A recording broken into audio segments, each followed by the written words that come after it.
My husband, who lives off my income, texted during my work trip. Why have you not sent my $5,000 allowance? Want me to get mad and divorce you? I replied. I divorced you yesterday. Him. Huh. Before I continue this story, let me know where you are watching from in the comments below. Hit like and subscribe if you have ever had to stand up to someone who tried to drain the life out of you. My name is Keisha Williams. I am 34 years old and the Vice President of Marketing for one of the most aggressive corporate holding firms in Atlanta. But today I was standing in a sleek glass-walled boardroom on the 42nd floor of a Manhattan skyscraper overlooking Central Park. The air in the room was thick with anticipation. I was 10 minutes into pitching a $70 million acquisition strategy to a table of 12 completely stoic executives. This was the pinnacle of my career.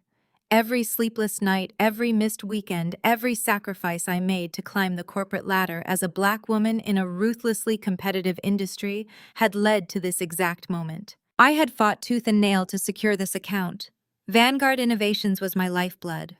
The holding firm relied on my expertise to drive market shares across the eastern seaboard. The stakes were astronomical. If I closed this deal, I would secure a minority ownership stake in the firm. If I failed, my rivals would gladly feast on the remains of my career. That was the reality of my existence. Constant vigilance, constant excellence. There was no room for error. Yet Julian treated my career like a minor inconvenience that occasionally interfered with his social calendar. I was just clicking to the slide detailing our projected fourth-quarter revenue growth when my smartwatch vibrated against my wrist. I ignored it. 30 seconds later, it vibrated again, then again, and again. A relentless staccato buzz that meant someone was bypassing my do not disturb settings through sheer repetition. I knew exactly who it was without even looking. Julian Ross, my husband of 4 years, the man who affectionately called himself a visionary entrepreneur while essentially operating as a highly decorated couch piece in our $5 million Buckhead estate. I took a slow, practiced breath, seamlessly transitioning my presentation to the financial impact of the merger while my mind involuntarily pictured Julian. I knew exactly what he was doing at that moment. He was probably lounging on the custom Italian leather sofa I paid for, wearing the silk loungewear I bought him, staring at his phone and waiting for his monthly allowance to hit his account. Yes, an allowance. At 35 years old, my able-bodied, perfectly healthy husband expected a $5,000 deposit on the first of every month to fund his endless string of imaginary business ventures. Ventures that usually consisted of buying expensive bottles at premium Atlanta lounges to network with other men who also spent their wives' or parents' money. He would frequently text me during critical strategy meetings, demanding I order him food delivery or complaining that the pool maintenance company was making too much noise while he was trying to rest. He viewed my income as a natural resource that simply flowed from a tap, never acknowledging the grueling labor required to generate it. His entitlement was bred from a lifetime of being coddled by his parents and praised simply for existing. As a pastor's son, he was treated like royalty in our community. Women swooned over his tailored suits and perfectly groomed beard. Men wanted to be in his inner circle. Everyone praised him as a pillar of Black excellence, while remaining completely blind to the fact that his entire existence was subsidized by my sweat equity. I funded the cars, the clothes, the VIP sections. I funded the illusion of Julian Ross. But illusions are incredibly expensive to maintain, and my tolerance had finally gone bankrupt. The lead investor, an older man named Thomas, asked a pointed question about market saturation. I answered him with flawless precision, citing the demographic data I had spent 3 months compiling. I commanded the room. I owned the space. I projected power, competence, and absolute control. Yet my wrist kept buzzing. It was a jarring dichotomy. Here I was negotiating tens of millions of dollars, while the man who swore to protect and provide for me was throwing a temper tantrum over his missed stipend. The audacity of Julian had always been staggering, but today it reached an entirely new level. I needed to check the specific figures on my tablet to answer a follow-up question regarding our digital ad spend. I tapped the screen to wake it up, and Julian's text messages flooded my notifications, completely blocking my view of the spreadsheet. I read the words quickly while maintaining a perfectly neutral expression. Where is my transfer? Keisha, I have a massive networking lunch at Chops in an hour. You are embarrassing me. Send the 5,000 right now. Why have you not sent my $5,000 allowance? Want me to get mad and divorce you? You know I will do it. You have 5 minutes. The threat of divorce. It was his favorite trump card. Julian loved to play on the deeply ingrained societal pressure placed on successful Black women to maintain a picture-perfect marriage. He knew how much our image mattered in Atlanta's elite circles. Our wedding had been the social event of the year, and Julian operated under the delusion that I was terrified of the stigma of a failed marriage. He genuinely believed I would rather endure his financial drain and emotional manipulation than face the whispers at the country club or the pitying looks at Sunday service. He thought the threat of leaving me would make me panic, log into my banking app, and immediately transfer the funds to appease his fragile ego. He thought he held all the power. He was wrong, so incredibly spectacularly wrong. I did not panic. I did not feel a sudden rush of anxiety. Instead, a wave of profound icy clarity washed over me. I looked at Thomas, smiled warmly, and asked the board to review the packets in front of them for just one moment while I pulled up the exact digital spend metrics. In that brief window of silence, while 12 executives flipped through premium cardstock, I opened the message thread with Julian. My fingers moved swiftly over the glass keyboard. I did not type out an apology. I did not try to negotiate or ask for more time or beg him to reconsider. I typed 5 words. I divorced you yesterday. I hit send. I cleared the notification off my screen, pulled up the spreadsheet, and seamlessly re-entered the conversation with the investors breaking down our cost per acquisition with surgical precision. My voice did not shake. My hands did not tremble. The weight of years of emotional labor, financial exploitation, and blatant disrespect evaporated from my shoulders. While I outlined our 5-year growth projection, my mind felt sharper than it had in months. The reality was, I had been preparing for this moment for over half a year. I had watched Julian squander every opportunity. I had listened to my sister Maya relentlessly defend him, telling me I needed to be softer, more accommodating, less of a threat to his manhood. I had tolerated his thinly veiled insults about my career obsession, all while he happily spent the fruits of that very obsession. I had smiled for the cameras attended the galas and played the supportive wife while quietly orchestrating my exit strategy with a ruthless efficiency that Julian was far too self-absorbed to notice. He thought I was on a standard business trip. He thought I was just busy paying for our lifestyle. He had no idea that my trip to New York was just the final piece of a much larger puzzle. My smartwatch vibrated one last time. I casually glanced down as I concluded my presentation to a round of enthusiastic nods from the board. It was Julian. His response was a single eloquent expression of his complete lack of comprehension. Huh.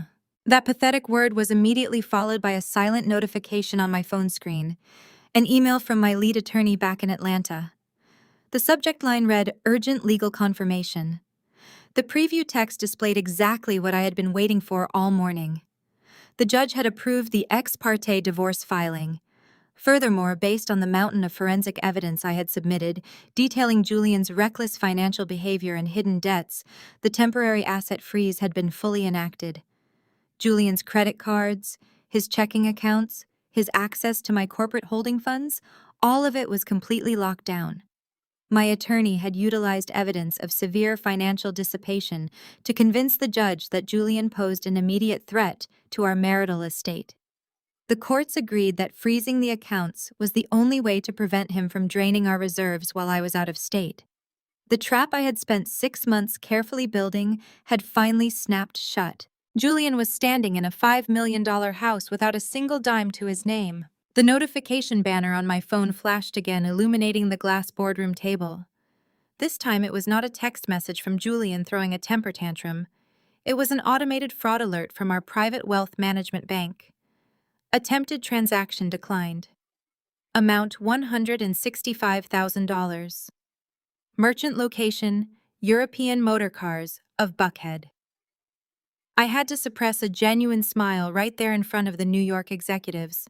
Julian was actually trying to buy a custom Porsche out of spite. He honestly thought he could punish my financial rebellion by draining the liquid cash we kept in our joint account. Another alert popped up immediately after. Transaction declined. Amount $50,000. He was trying to split the payment across different credit cards, hoping one would slip through the system. Then came the frantic text messages. Keisha, call the bank right now. My black card is declining in front of the dealer. Stop playing these ridiculous games and authorize the charge. I swiped the notifications away and stood up to shake hands with the lead investor. The acquisition deal was closed. I had secured my equity. And Julian had just lost his personal ATM. I walked out of the skyscraper and slid into the back of my waiting town car, heading straight for the private aviation terminal in Teterboro. As the car merged into city traffic, I opened the smart home security app on my tablet. The high-definition cameras surrounding our $5 million Buckhead estate provided a crystal-clear view of the sprawling driveway. Less than 20 minutes later, a black ride-share vehicle pulled up to our custom iron gates. Julian practically kicked the door open before the car even fully stopped. He marched up the manicured stone walkway, adjusting his tailored designer blazer, looking absolutely ready to unleash hell on whoever was inside. I watched the live feed as he pressed his thumb against the biometric scanner on the massive mahogany front door.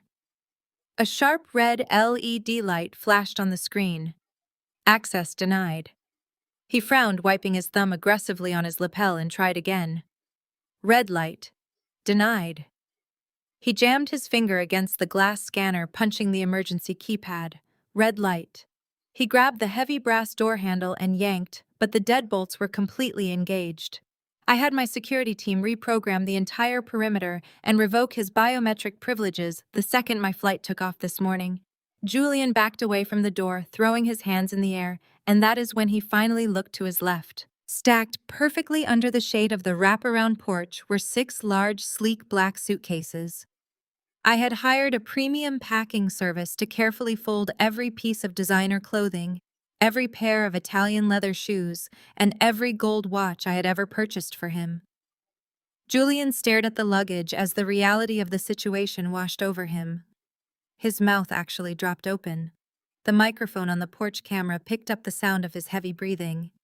He pulled out his phone and my screen immediately lit up with an incoming call. I sent it straight to voicemail. He kicked the nearest suitcase, sending it toppling over the edge of the porch into the azalea bushes. He screamed my name at the front door, demanding I let him in, threatening to break a window. But Julian was far too obsessed with his pristine image to actually commit property damage in broad daylight in one of Atlanta's most exclusive neighborhoods. The country club members might drive by. The deacons from his father's church might see him acting like a common criminal. He paced the porch furiously, running his hands over his perfectly faded haircut, realizing his access to my kingdom was entirely cut off. So he did what any entitled parasite does when the host organism forcefully detaches. He called for backup. 10 minutes later, my phone rang again. The caller ID displayed my sister's name, Maya. Maya was older by 2 years, but operated with the emotional maturity of a spoiled teenager. She had always worshipped Julian. To Maya, Julian was the ultimate prize, a handsome, well-spoken man from a prominent pastoral family who looked perfect in holiday photos and knew how to charm the elite social circles we navigated.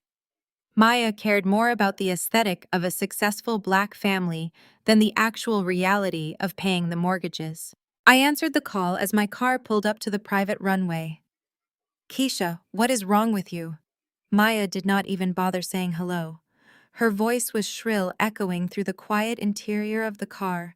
Julian just called me in absolute tears. He said you locked him out of his own house and cut off all his cards while he was trying to secure a business vehicle. Have you lost your mind? I unbuckled my seatbelt and gathered my briefcase. It is my house, Maya. The deed is in the name of my holding company, and those are my cards funded entirely by my income. He has not contributed a single dollar to that mortgage in 5 years.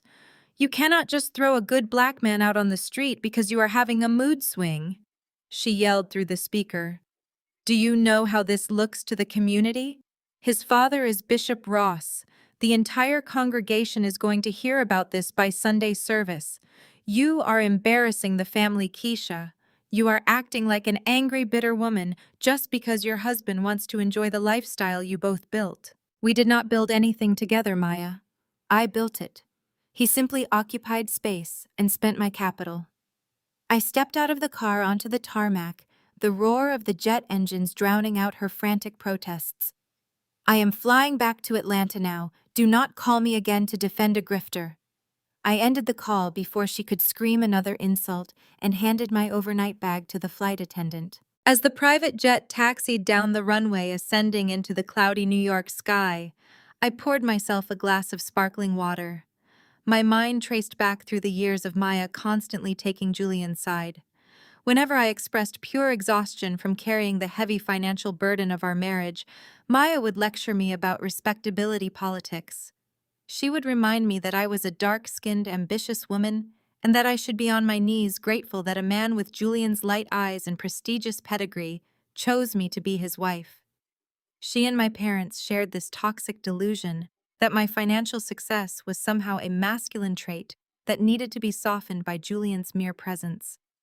They allowed him to parade around Atlanta, acting like a visionary tech mogul, while I quietly paid his country club dues to keep up the charade. I had enabled it for years to keep the peace in my family. But peace built on financial exploitation is just a hostage situation, and I was done paying the ransom. The flight to Atlanta was incredibly swift. I spent the 2 hours reviewing the aggressive legal strategy my attorney had mapped out. Julian had no legal leg to stand on regarding my business assets, but he would absolutely try to leverage my family to wage a psychological war against me. I knew Maya would not let my abrupt hang-up go unanswered. She thrived on inserting herself into my business, acting as the self-appointed guardian of our family's social standing. The jet wheels touched down smoothly at Peachtree DeKalb Airport. The private terminal was usually a quiet, secluded space, allowing executives and high-net-worth individuals to travel without the massive crowds of the main commercial hubs. As the plane taxied toward the private hangar, I looked out the oval window, expecting to see my regular driver waiting by the sleek black SUV. Instead, I saw a silver Mercedes SUV parked diagonally, directly blocking my town car from moving forward. The heavy doors swung open before the jet stairs even fully deployed. Maya marched out onto the hot tarmac, her heels clicking aggressively against the pavement. She was wearing a tailored beige trench coat, her hair perfectly laid, practically vibrating with self-righteous fury. She had actually tracked my flight details through my executive assistant to ambush me at the airport. Trailing reluctantly behind her was her husband, Kevin. Kevin was a white man who worked as a senior auditor for a mid-sized accounting firm downtown. He always looked perpetually uncomfortable whenever Maya launched into one of her dramatic family crusades against me. Right now, he stood a few paces behind her, hands shoved deep into the pockets of his slacks, looking like he would rather be swallowed by the earth than participate in this confrontation. I stepped off the jet, my tailored suit immaculate, my posture completely unbothered by her theatrics. I walked down the metal stairs, the heavy evening Atlanta humidity immediately wrapping around me. Maya did not even wait for me to reach the ground before she started shouting. "You are going to stop this foolishness right now, Keisha," she commanded, pointing a French manicured finger directly at my face. "You are going to call your security team, unlock that house, and apologize to your husband before he goes to his father and destroys your reputation in this entire city. You are embarrassing the family. Stop embarrassing the family right now." I stopped at the bottom of the stairs, gripping the handle of my leather briefcase. Kevin shifted his weight nervously, refusing to meet my eyes, staring intently at the wheels of my luggage. Maya stood blocking my path to the car, her chest heaving, ready to go to war for a man who had been draining my bank accounts for half a decade. I took a slow breath, letting the thick Georgia heat settle into my lungs. Maya was practically vibrating with rage, her perfectly highlighted hair catching the amber glow of the tarmac lights.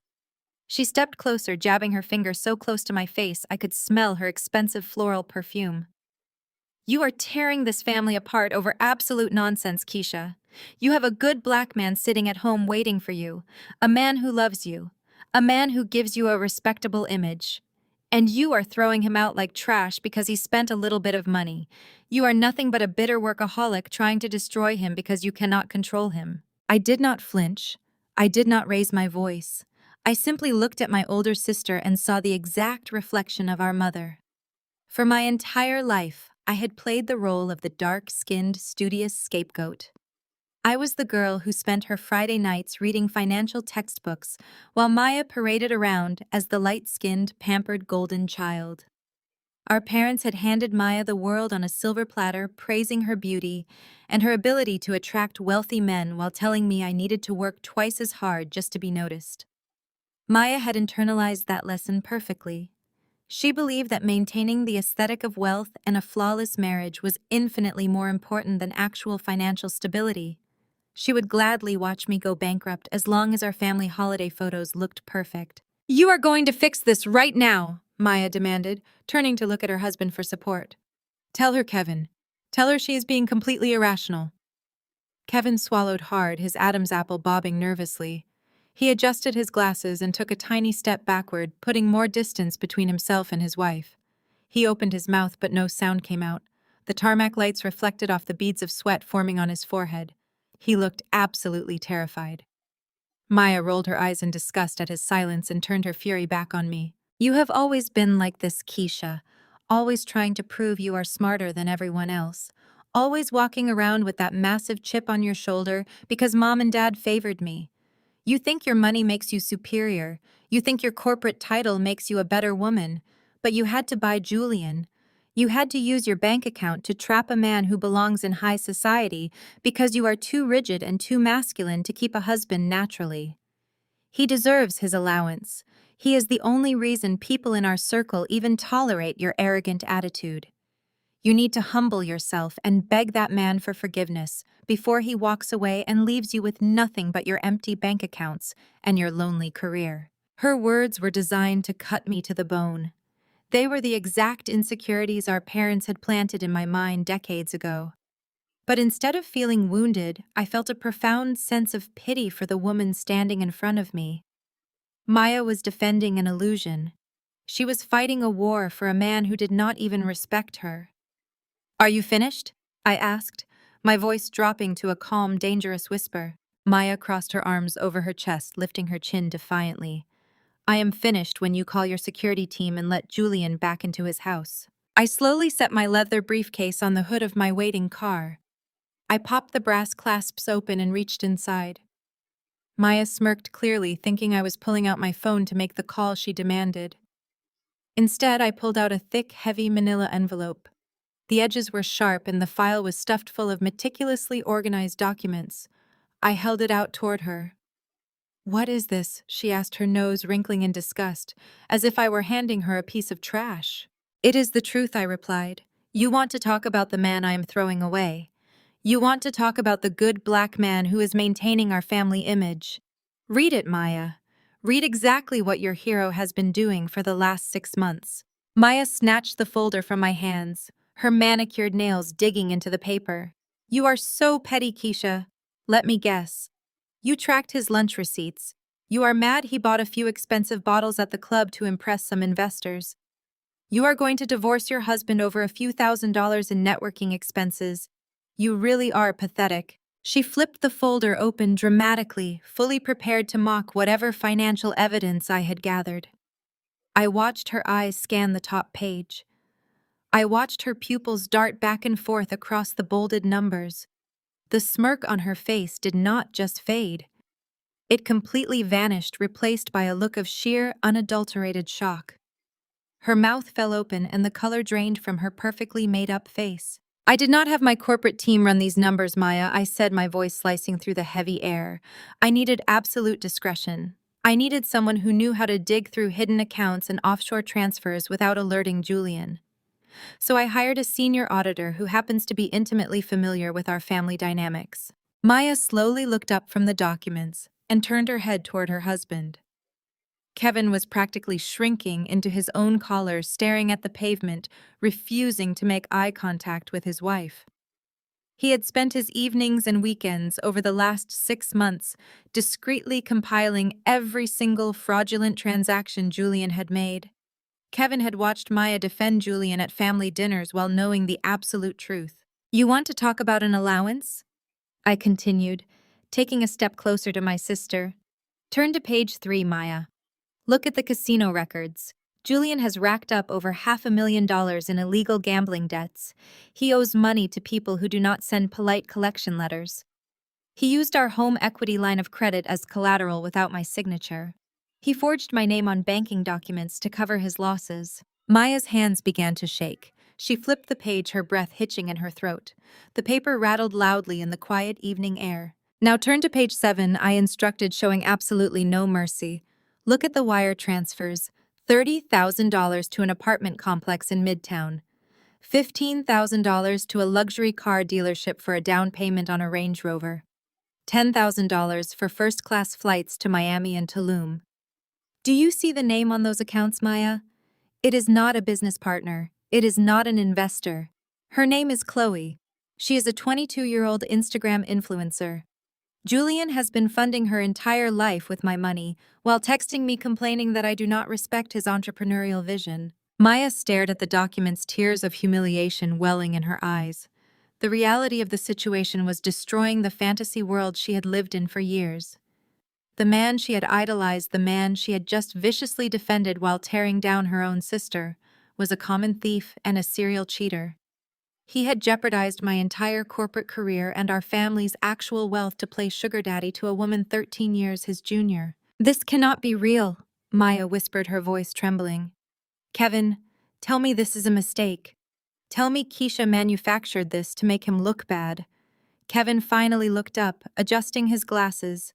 His voice was quiet but firm. "It is all real, Maya. I tracked every IP address. I pulled the bank routing numbers myself. He has been stealing from her for years. He is facing federal wire fraud charges if Keisha decides to hand this over to the authorities." The ultimate betrayal broke over Maya like a tidal wave. She had weaponized our parents' colorism and our childhood trauma to defend a criminal. She had called me a bitter workaholic simply because I was the only person in the family grounded in reality. She looked down at the paper again, a single tear dropping onto the ink. The golden child was finally seeing the rot underneath the gold plating. Before Maya could even attempt to formulate an apology, the sound of screeching tires echoed across the tarmac.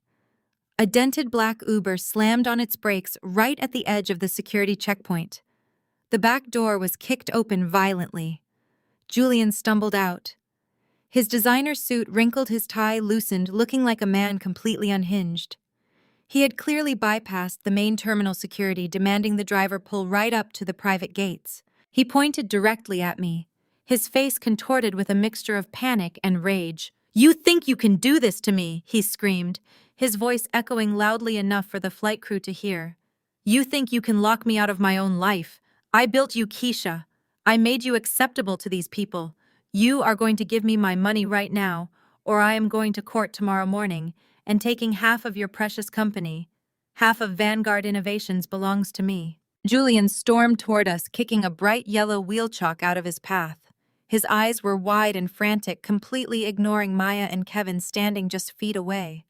He marched right up to the hood of the car, pointing his finger at my chest, preparing to unleash another barrage of entitled demands. Julian marched across the blistering asphalt of the private tarmac. His usually immaculate designer suit was rumpled and stained with sweat under the heavy Atlanta sun. He was not alone. Striding right beside him, completely unfazed by the jet fumes and the glaring heat, was a man I instantly recognized from local luxury billboards. Marcus Sterling. He was a notoriously sleazy, high-profile divorce attorney who specialized in extracting millions from wealthy spouses. Maya was still standing near the tail of my jet, clutching the forensic accounting file that proved Julian was funding a 22-year-old influencer. She shrank back against Kevin, looking at Julian like she was seeing a ghost. Julian ignored her entirely. He pointed a trembling finger directly at my chest, his face contorted with panic and unearned rage. He screamed that I had no right to freeze his accounts and that he was going to take half of Vanguard Innovations. Half of everything I owned, he declared, belonged to him. I did not raise my voice to match his hysteria. The tarmac was loud and humid, entirely unsuited for the corporate execution I had planned. I signaled to the private terminal manager standing nervously near the glass double doors. "We are moving this inside," I said, my tone leaving absolutely no room for debate. I turned my back on my screaming husband and walked into the heavily air-conditioned sanctuary of the terminal. We bypassed the main waiting area and entered the private mahogany-lined VIP lounge reserved for executive members. The heavy oak doors clicked shut behind us, instantly muting the roar of the jet engines outside. The room smelled of expensive leather and polished wood.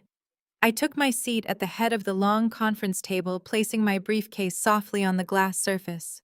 Kevin guided a completely shell-shocked Maya to a corner sofa, leaving Julian and his attack dog to take the seats directly opposite me. Marcus Sterling did not waste a single second. He dropped his expensive leather briefcase onto the table and pulled out a thick stack of legal documents. He smiled a predatory, practiced grimace designed to intimidate. He told me we should save everyone a lot of time and unnecessary legal fees. His voice dripped with condescension as he outlined his demands. My client is legally entitled to 50% of all marital assets. Marcus began smoothing his silk tie. That includes the Buckhead estate, your massive investment portfolios, and most importantly, half of Vanguard Innovations. You built that company during the marriage, which makes it joint property under state law. Furthermore, given that my client has grown accustomed to a specific standard of living, we are demanding $20,000 a month in temporary spousal support, effective immediately. He slid the thick property division demand across the sleek glass table. "Sign this now," Marcus threatened, "or we will file for an emergency hearing tomorrow morning and have a judge freeze your corporate assets." I looked at Julian. He was sitting up straight now, adjusting his lapels, a smug, victorious grin spreading across his face. He actually believed he had won. He genuinely thought that because I had spent the last 4 years working 80-hour weeks to build the largest minority-owned marketing agency in the Southeast, he was automatically entitled to the spoils of my grueling labor. He had never once set foot in my office. He had never reviewed a pitch, never comforted a stressed client, never contributed a single idea to the empire I built from the ground up. His only contribution to my career was demanding I transfer funds so he could pretend to be a venture capitalist at luxury steakhouses. While I was securing contracts with Fortune 500 companies, Julian was complaining that my long hours were neglectful, all while swiping my credit card to buy designer watches. I reached for the crystal pitcher resting in the center of the table. I deliberately took my time pouring a glass of sparkling water. The fizzing bubbles echoed loudly in the dead silence of the room. I took a slow sip, savoring the crisp chill, and set the glass down with a soft clink. Then I opened my briefcase. I did not pull out a pen to sign their ridiculous demand. Instead, I withdrew a single heavy folder and slid it across the smooth glass table directly into Marcus Sterling's waiting hands. "What is this?" Marcus asked, his arrogant smile faltering slightly as he felt the weight of the legal bond paper. I leaned forward, resting my elbows on the table, projecting absolute authority. "That is an ironclad, notarized post-nuptial agreement." I said, my voice smooth and perfectly even. "It was drafted by my elite legal team and signed by your client exactly 3 years ago. It explicitly stipulates that Vanguard Innovations, the Buckhead estate, and all corporate holding accounts belong solely to me in the event of a divorce. It also completely waives his right to any form of spousal support." Marcus flipped the folder open. His eyes darted rapidly down the pages, scanning the dense legal clauses. I watched the color drain completely out of the lawyer's face as he realized he had just taken on a client who was essentially penniless. The contingency fee he had undoubtedly factored into his aggressive posture had just evaporated into thin air. Julian's smug grin vanished instantly, replaced by wild, uncomprehending panic. He snatched the document out of his lawyer's hands, staring at the ink. He slammed his fist on the table, rattling the crystal water pitcher. "That is a lie," Julian screamed, his voice cracking in desperation. "I never signed anything. You forged that document, Keisha. I would never sign away my rights to your company." "She is lying, Marcus. Tell her she is going to federal prison for forgery." I did not blink. I reached into my briefcase one last time and pulled out my tablet. "I knew you would say that, Julian," I replied, tapping the screen to unlock it. "You always were remarkably forgetful when it came to reading the fine print. Do you remember the morning of the Masters golf tournament 3 years ago? You were running 2 hours late, desperate to catch a private flight with the mayor's son. You stopped by my office just long enough to demand I sign the financial authorization for your luxury charter flight." I turned the tablet around and slid it across the table toward him and his lawyer. I pressed play. The high-definition security footage from my corner office began to play, bridging the past directly to his present nightmare. The video clearly showed Julian dressed in loud plaid golf pants, frantically pacing in front of my desk. The audio captured his exact whining tone. "Just give me the pen, Keisha.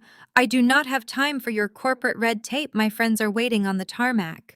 The footage showed me calmly handing him a stack of papers, telling him it was standard insurance and liability forms for his expensive business trip.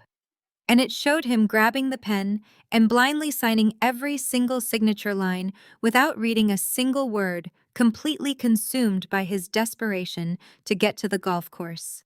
The sharp scratch of his pen against the paper echoed from the tablet speakers. The video ended freezing on a crystal-clear frame of Julian Ross willingly signing away his entire financial future without a second thought. Julian did not stay in the VIP lounge to argue his case. He fled. Within 24 hours of realizing he was legally boxed in by his own signature, he sprinted to the only people left in the world who would blindly indulge his victim complex. My parents, Calvin and Denise. My phone lit up the next morning with an urgent calendar invite sent directly by my father's assistant. It was a mandatory lunch summons at the Magnolia Hills Country Club. This establishment was their absolute fortress of Southern respectability. It was the exclusive venue where they paraded their connections and cemented their status among the Atlanta elite. I knew exactly what this meeting was meant to be: a tactical ambush designed to force me back into submission. I drove my car through the towering wrought iron gates of the club, ignoring the complimentary valet service and parking the vehicle myself. I walked into the grand dining room, radiating the kind of cold calm that only comes from knowing you hold every single card in the deck. They were seated at the prime corner table overlooking the manicured 18th hole. Calvin was dressed in his signature custom tweed jacket, and Denise was wearing the authentic pearl necklace that I had purchased for her last Mother's Day. And sitting right between them, nursing a premium mimosa, was Julian. He looked up at me with the smug satisfaction of a spoiled toddler hiding behind his mother's skirt. I did not sit down immediately. I stood over the table, letting my shadow fall across Julian's plate. Calvin pointed a stiff finger at the empty chair across from him. "Sit down, Keisha," he commanded. "We are putting an end to this ridiculous behavior right now." I took my seat unhurriedly and signaled the waiter for a black coffee. "I have exactly 30 minutes, Calvin," I said, deliberately using his first name to establish the hierarchy of this conversation. "State your business so I can get back to mine." My father slammed his hand flat against the crisp linen tablecloth, causing the silverware to rattle against the china. "You will address me with respect," he barked. "Julian came to our house this morning in absolute tears. He told us about your little stunt at the airport and the forged legal documents you are using to freeze his bank accounts." I almost laughed out loud. Forged documents. Julian really was fully committed to his own delusion. Calvin leaned forward, his voice dropping to a harsh, threatening whisper. "Bishop Ross called me last night, Keisha. Do you have any idea the precarious position you are putting this family in? The Ross family is Atlanta royalty. They command thousands of parishioners and hold massive political sway. If the congregation finds out you are starving out the bishop's only son to fuel your feminist corporate power trip, we will become a laughingstock. You are going to call your private wealth manager right now and reinstate his $5,000 monthly allowance. You will unlock those joint accounts and you will apologize to your husband before you completely ruin our reputation in this city. I looked toward my mother, expecting perhaps a tiny shred of maternal defense, or at least an inquiry into my well-being. Instead, Denise reached over and patted Julian's hand soothingly before fixing her gaze on me. Her eyes dragged slowly up and down my natural hair, and my dark tailored suit, her lip curling in visible distaste. "You have always been far too aggressive, Keisha," she said, her voice dripping with southern condescension. "Ever since you were a little girl, you pushed too hard and talked too loud.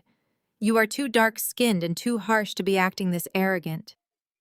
You should be on your knees feeling grateful that a man of Julian's caliber and pedigree stepped up to claim you. A real woman knows her job is to nurture her husband's potential, not castrate him in public just to prove a point. You need to soften your tone, fix your hair, and remember your proper place.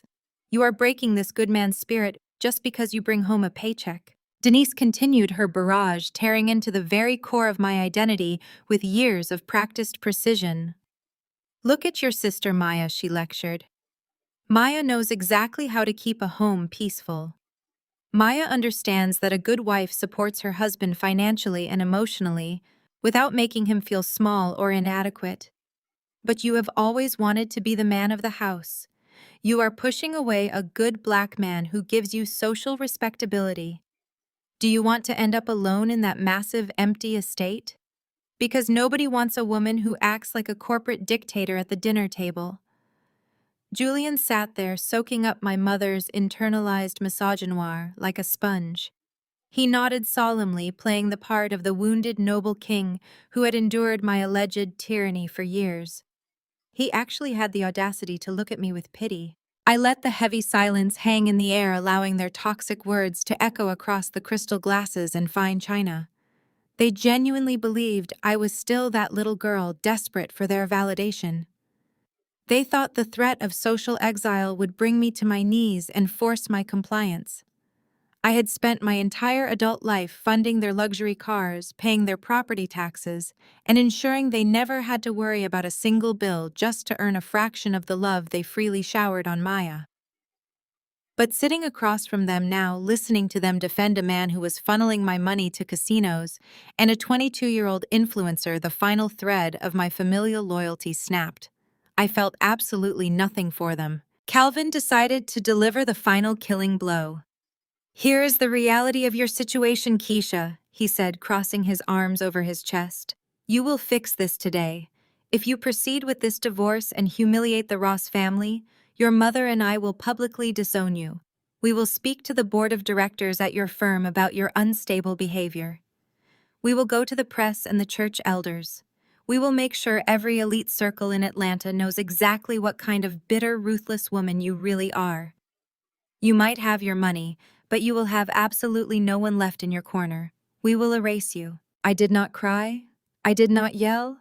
I did not try to explain the $500,000 gambling debts or the secret apartment midtown. They would not care anyway. I simply leaned back in my chair and smiled a slow, genuine smile that made Julian physically recoil in his seat. I raised my right hand and snapped my fingers twice. The general manager of the country club, a man who usually only answered to the board of directors, practically sprinted across the dining room directly to our table. "Yes, Miss Williams?"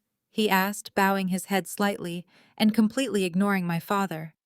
"Please bring me the master ledger and the check for this table," I requested calmly. Calvin scoffed, waving his hand in dismissal. "You think paying for lunch changes anything about what I just said?" I looked my father dead in the eyes, my smile never wavering. "I am not paying for lunch, Calvin. I am verifying my property. You see, when this country club faced bankruptcy last year, I quietly bought out the majority shares through Vanguard Innovations. I own the ground you are currently sitting on. I own the exclusive memberships you constantly brag about to your friends. And as of this exact moment, the three of you are permanently banned from my property. Get out."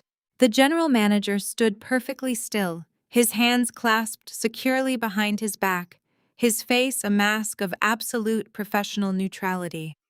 He did not look at my father. He kept his eyes respectfully trained on me, awaiting my final command.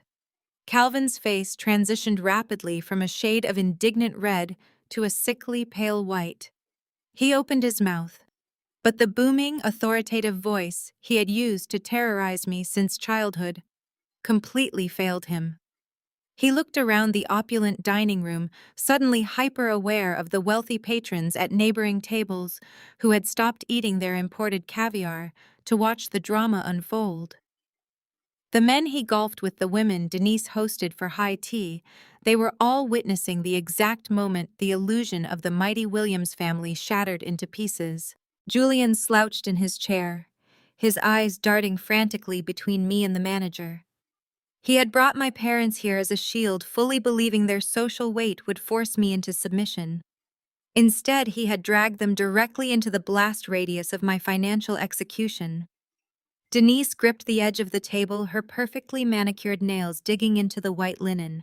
She let out a high-pitched, nervous laugh, trying desperately to reestablish the social order. "Keisha, this is a terrible joke," she stammered, her eyes darting nervously toward the neighboring tables. "Tell the manager to step away before you embarrass us in front of the entire club. We are members here. Your father has been on the advisory board for a decade." "You were on the advisory board, Mother?" I corrected my voice, carrying a quiet, lethal clarity. "Until the board bankrupted the maintenance fund last spring. The club was going into receivership. They needed a silent investor to inject $8 million of liquid capital just to keep the lights on and the greens manicured. I was that investor. I structured the buyout through a subsidiary of Vanguard Innovations to spare Calvin the public humiliation of knowing his daughter bailed out his precious sanctuary.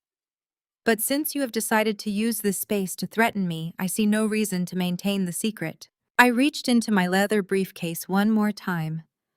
I bypassed the legal documents Julian had already seen and pulled out a heavy black ledger.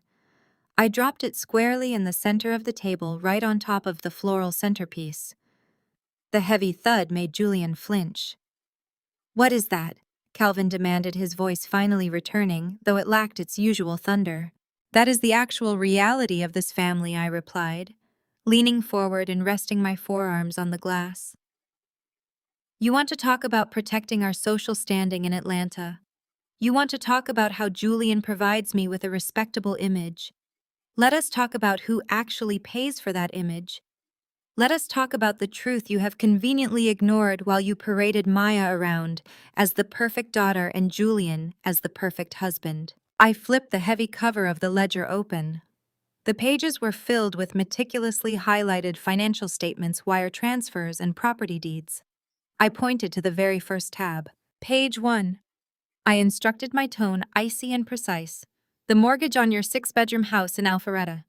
You love to host your church galas there, Denise. You love telling your friends how Calvin's brilliant investments paid it off.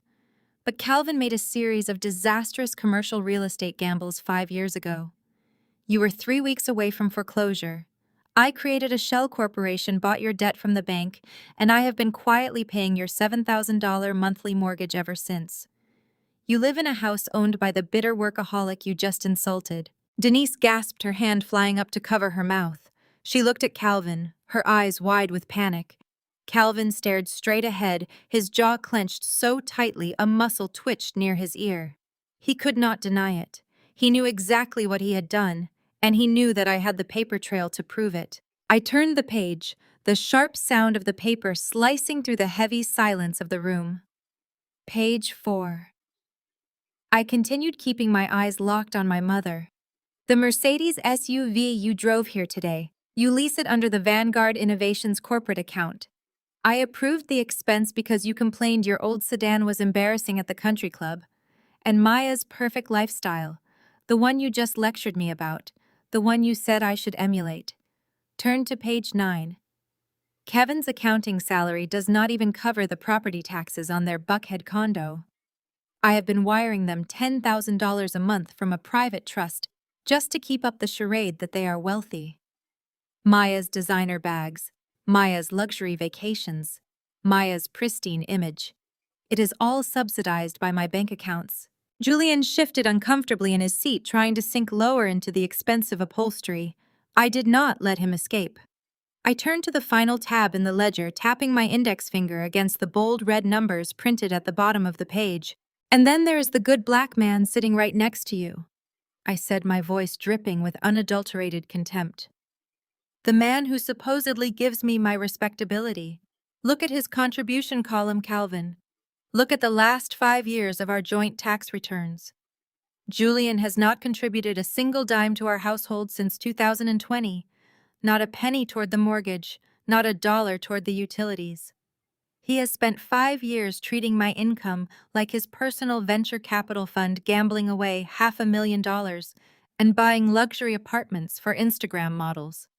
He brought you here today because he is terrified of having to get a real job. He used your internalized hatred of my independence to fight a battle he was too weak to fight himself. The truth hung over the table, heavy and suffocating. The grand illusion of the Williams family was dead. The wealthy patriarch, the perfect golden child sister, the respectable pastoral husband, they were all parasites feeding off the very woman they constantly belittled. Denise's face crumpled.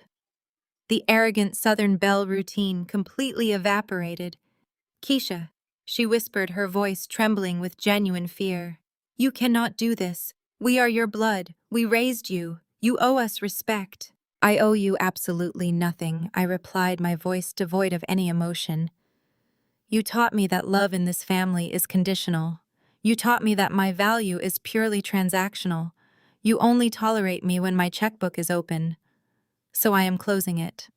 I picked up my smartphone from the table and unlocked the screen. I opened my private wealth management application, holding the device up so they could all see the glowing interface. I navigated to the family administration portal. I tapped the screen once. That is the corporate card for the Mercedes Denise. I narrated, my voice cool and clinical. Deactivated. Good luck paying the lease next month. I tapped the screen a second time. That is the automatic wire transfer to Maya and Kevin's trust account, I continued. Cancelled.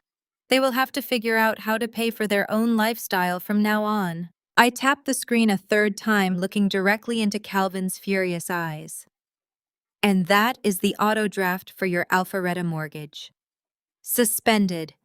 I suggest you start liquidating whatever assets you have left, Calvin, because the bank will expect their payment on the 1st of the month. Almost instantly, a chorus of digital chimes erupted around the table. Calvin's phone buzzed in his breast pocket. Denise's phone lit up inside her designer handbag. Julian's phone chimed from the table. The automated fraud and cancellation alerts were arriving in real time. They scrambled to pull out their devices, staring at the notifications, verifying that their financial life support had just been abruptly, brutally severed. Denise began to hyperventilate, clutching her chest as she stared at the glowing red text on her phone screen. Julian looked like he was going to be physically sick. But Calvin did not cry, and he did not apologize. My father was a proud, ruthless man, and when backed into a corner, he fought with whatever weapons he had left. He slowly placed his phone face down on the table. His face was a mask of cold, calculated fury. The veins in his neck bulged against his starched collar. He leaned across the table, bringing his face dangerously close to mine. You think you are untouchable, Keisha. He snarled, his voice a low, gravelly threat that vibrated with malice. You think because you have a few numbers on a screen you can humiliate this family and cast us aside? You forgot one very important detail. I raised an eyebrow, waiting for his final desperate play. Vanguard Innovations is going public next month, Calvin said, a nasty, vindictive smile spreading across his face. You have been preparing for that IPO for 2 years. You need a spotless public reputation to secure the institutional investors. You need the community backing. Julian's father, Bishop Ross, sits on the advisory board of 3 major equity firms in Atlanta. He controls the moral compass of this city's elite. Calvin slammed his hand on the table again, drawing the attention of the entire dining room. If you do not reverse those cancellations right now and reinstate Julian's access, I will personally drive to the bishop's house. Julian and I will sit down with him and his congregation. We will tell the press, the church, and your precious investors that you are a vindictive, unstable woman who destroyed a man of God out of pure spite. We will launch a smear campaign so massive your stock valuation will plummet before you even ring the bell. We will bankrupt Vanguard Innovations, Keisha. You will lose everything you built. Julian suddenly sat up straighter, a glimmer of hope returning to his eyes. He nodded eagerly, silently, backing Calvin's scorched earth threat. They really believed they had found the ultimate leverage. They believed my fear of losing my company would override my desire for freedom. I looked at my father. I looked at the man who would willingly destroy his own daughter's life work just to protect his false image and a cheating son-in-law. I felt a cool, absolute calm wash over me. I smiled. I reached across the table, picked up my crystal water glass, and took a final leisurely sip. I set the glass down, smoothed the lapels of my tailored suit, and signaled the general manager who had been waiting silently a few paces away. "You have 24 hours to vacate my country club, Calvin," I said, my voice echoing clearly in the silent dining room. "And as for your brilliant plan to use the bishop to destroy my public offering, I highly suggest you make that phone call immediately. Because what you and Julian do not know is going to make tomorrow morning extremely interesting." Calvin did not wait for the 24-hour deadline to expire. By the time my car passed through the wrought iron gates of Magnolia Hills, he had already unleashed his scorched earth campaign against me. He operated with the ruthless efficiency of a man who realized his access to millions of dollars was evaporating. He called Bishop Ross before my tires even hit the highway. By Sunday morning, the entire congregation of Atlanta's largest megachurch was subjected to a fiery, highly televised sermon about the evils of modern women. The bishop stood at the pulpit, wiping sweat from his brow, preaching about Jezebel's spirits and wives who forsake their sacred marital vows for corporate greed. The camera panned perfectly to the front pew, where Julian sat, head bowed, shoulders shaking, playing the role of the devastated, faithful husband whose wicked wife had cast him out into the cold. The church gossip was only the first wave of the assault. By Monday morning, the digital smear campaign flooded the internet. Every anonymous luxury lifestyle blog and local gossip page in Atlanta suddenly had exclusive insider details about my marriage. The articles painted a grotesque caricature of me. I was described as a bitter, emasculating corporate dictator who verbally abused her husband and locked him out of his own home without a single penny simply because he wanted to start his own business. They called me a ruthless villain who bought her way into high society only to discard the good black man who had graciously legitimized her. The comments sections were a cesspool of internalized misogyny and vitriol, perfectly mirroring the venom my mother had spewed at the country club. Denise had clearly been working the phones, calling every socialite in her contact list to ensure the narrative was set. Keisha Wilson was a monster and Julian Ross was her innocent victim. The coordinated attack did exactly what Calvin intended it to do. It rattled the fragile nerves of the traditional corporate world. Vanguard Innovations was less than 30 days away from a highly publicized initial public offering. We were positioned to become the most valuable minority-owned marketing firm on the East Coast. But the elite institutional investors we were courting loathed public scandal. The sheer volume of the negative press created an immediate ripple effect. By Wednesday afternoon, my executive assistant informed me that our largest tech client had abruptly paused their contract renewal, citing a sudden need to reevaluate their vendor partnerships. Two major investors requested extensions on their funding commitments, vaguely referencing concerns about public optics. Calvin was actively bleeding my company dry. The panic reached a boiling point on Thursday morning. The Vanguard Board of Directors summoned me to an emergency meeting in the glass-walled conference room overlooking the city skyline. I walked in perfectly composed, wearing a pristine white tailored suit, projecting absolute authority. The 7 board members, however, looked like they were attending a funeral. The chairman, a conservative older man named Richard, sat at the head of the table, tapping a printed stack of the gossip blogs. "We have a massive problem, Keisha." Richard began, his voice tight with anxiety. The underwriter for the IPO called me at 6 this morning. They are getting incredibly nervous about this media circus. Investors are looking for stability, and right now your personal life is projecting absolute chaos. These articles claim you are erratic, financially abusive, and completely unhinged. We cannot take this company public while the CEO is embroiled in a scandalous, high-profile divorce that is alienating the city's religious and social elite. I remained standing at the end of the long mahogany table. I looked at the 7 men who had grown incredibly wealthy off the back of my relentless labor. I did not apologize.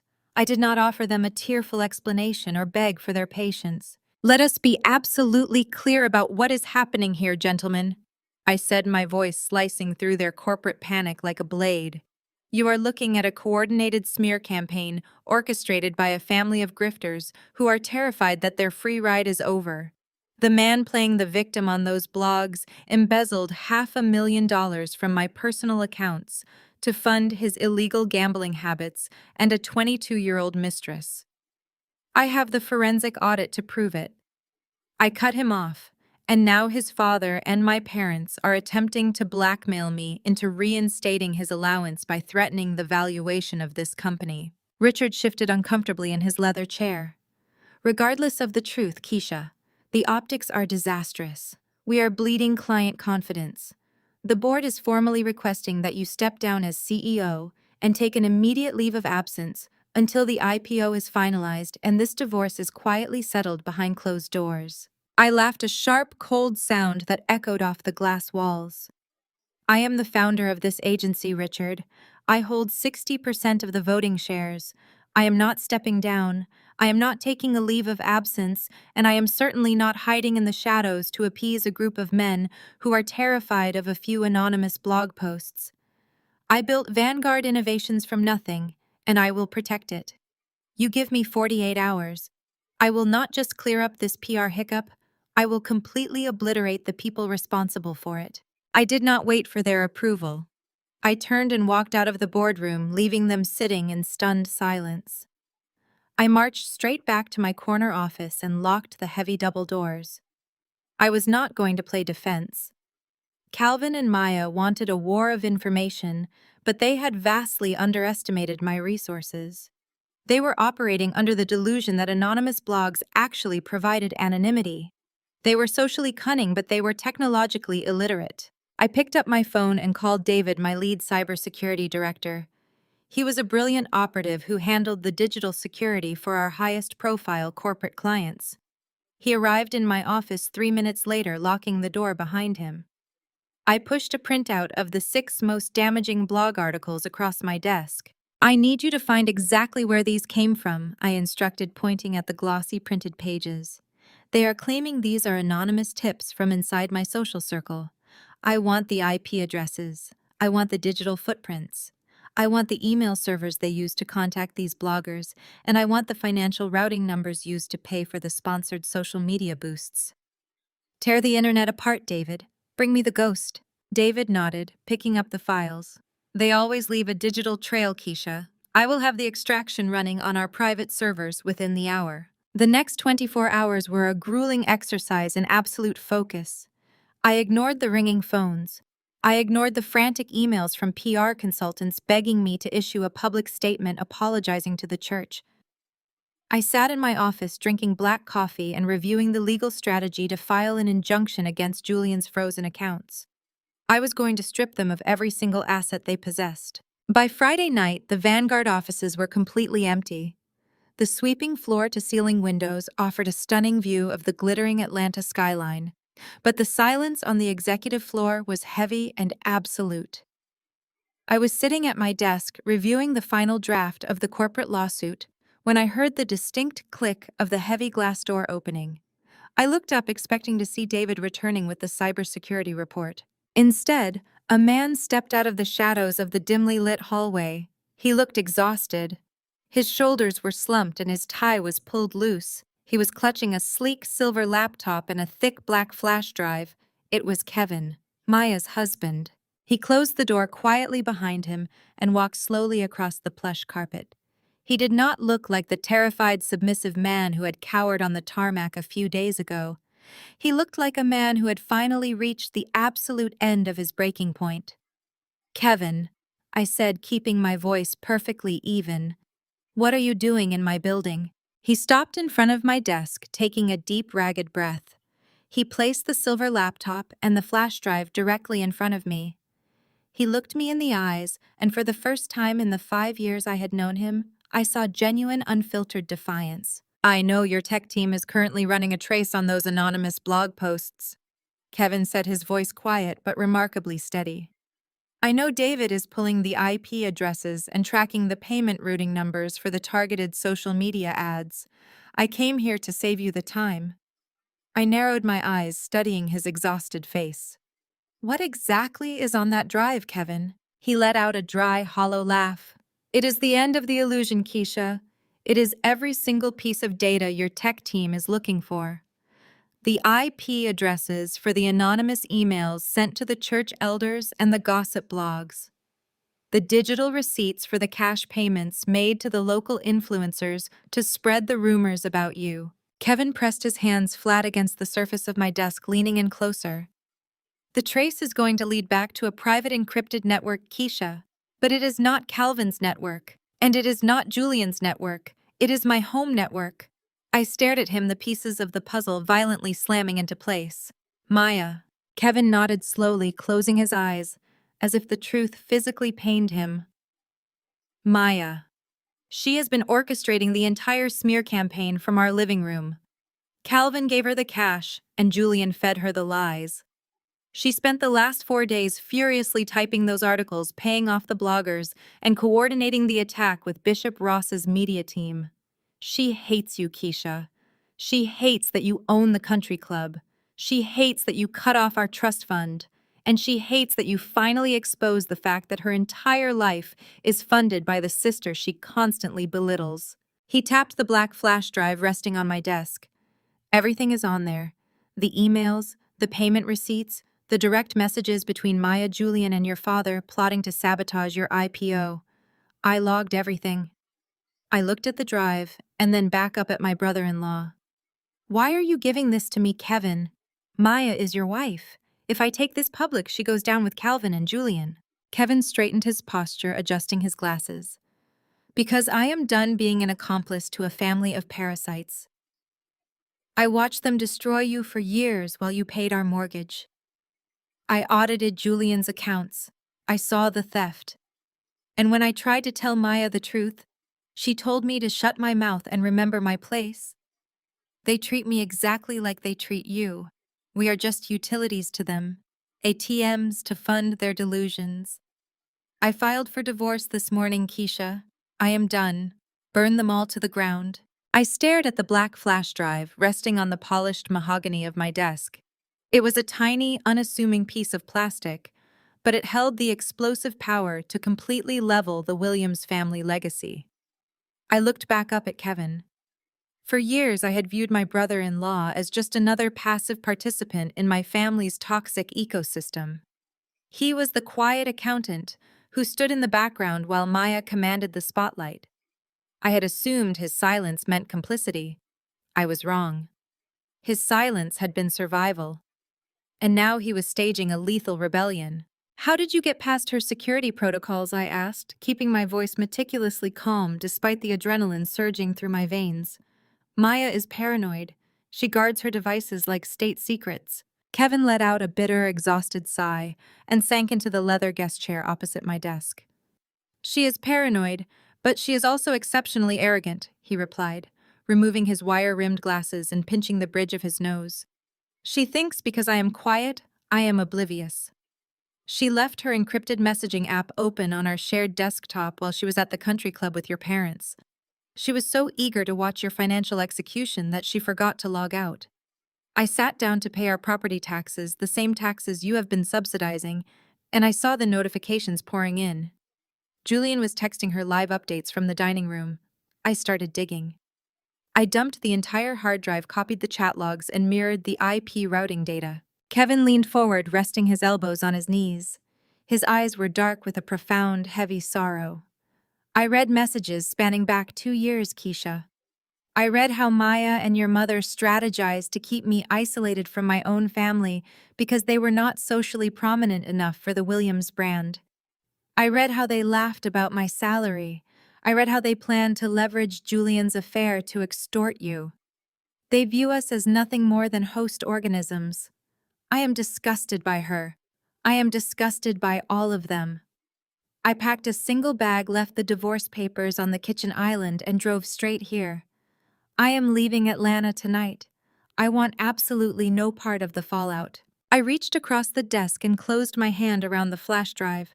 The plastic was still warm from his pocket. You understand what happens when I plug this in, Kevin?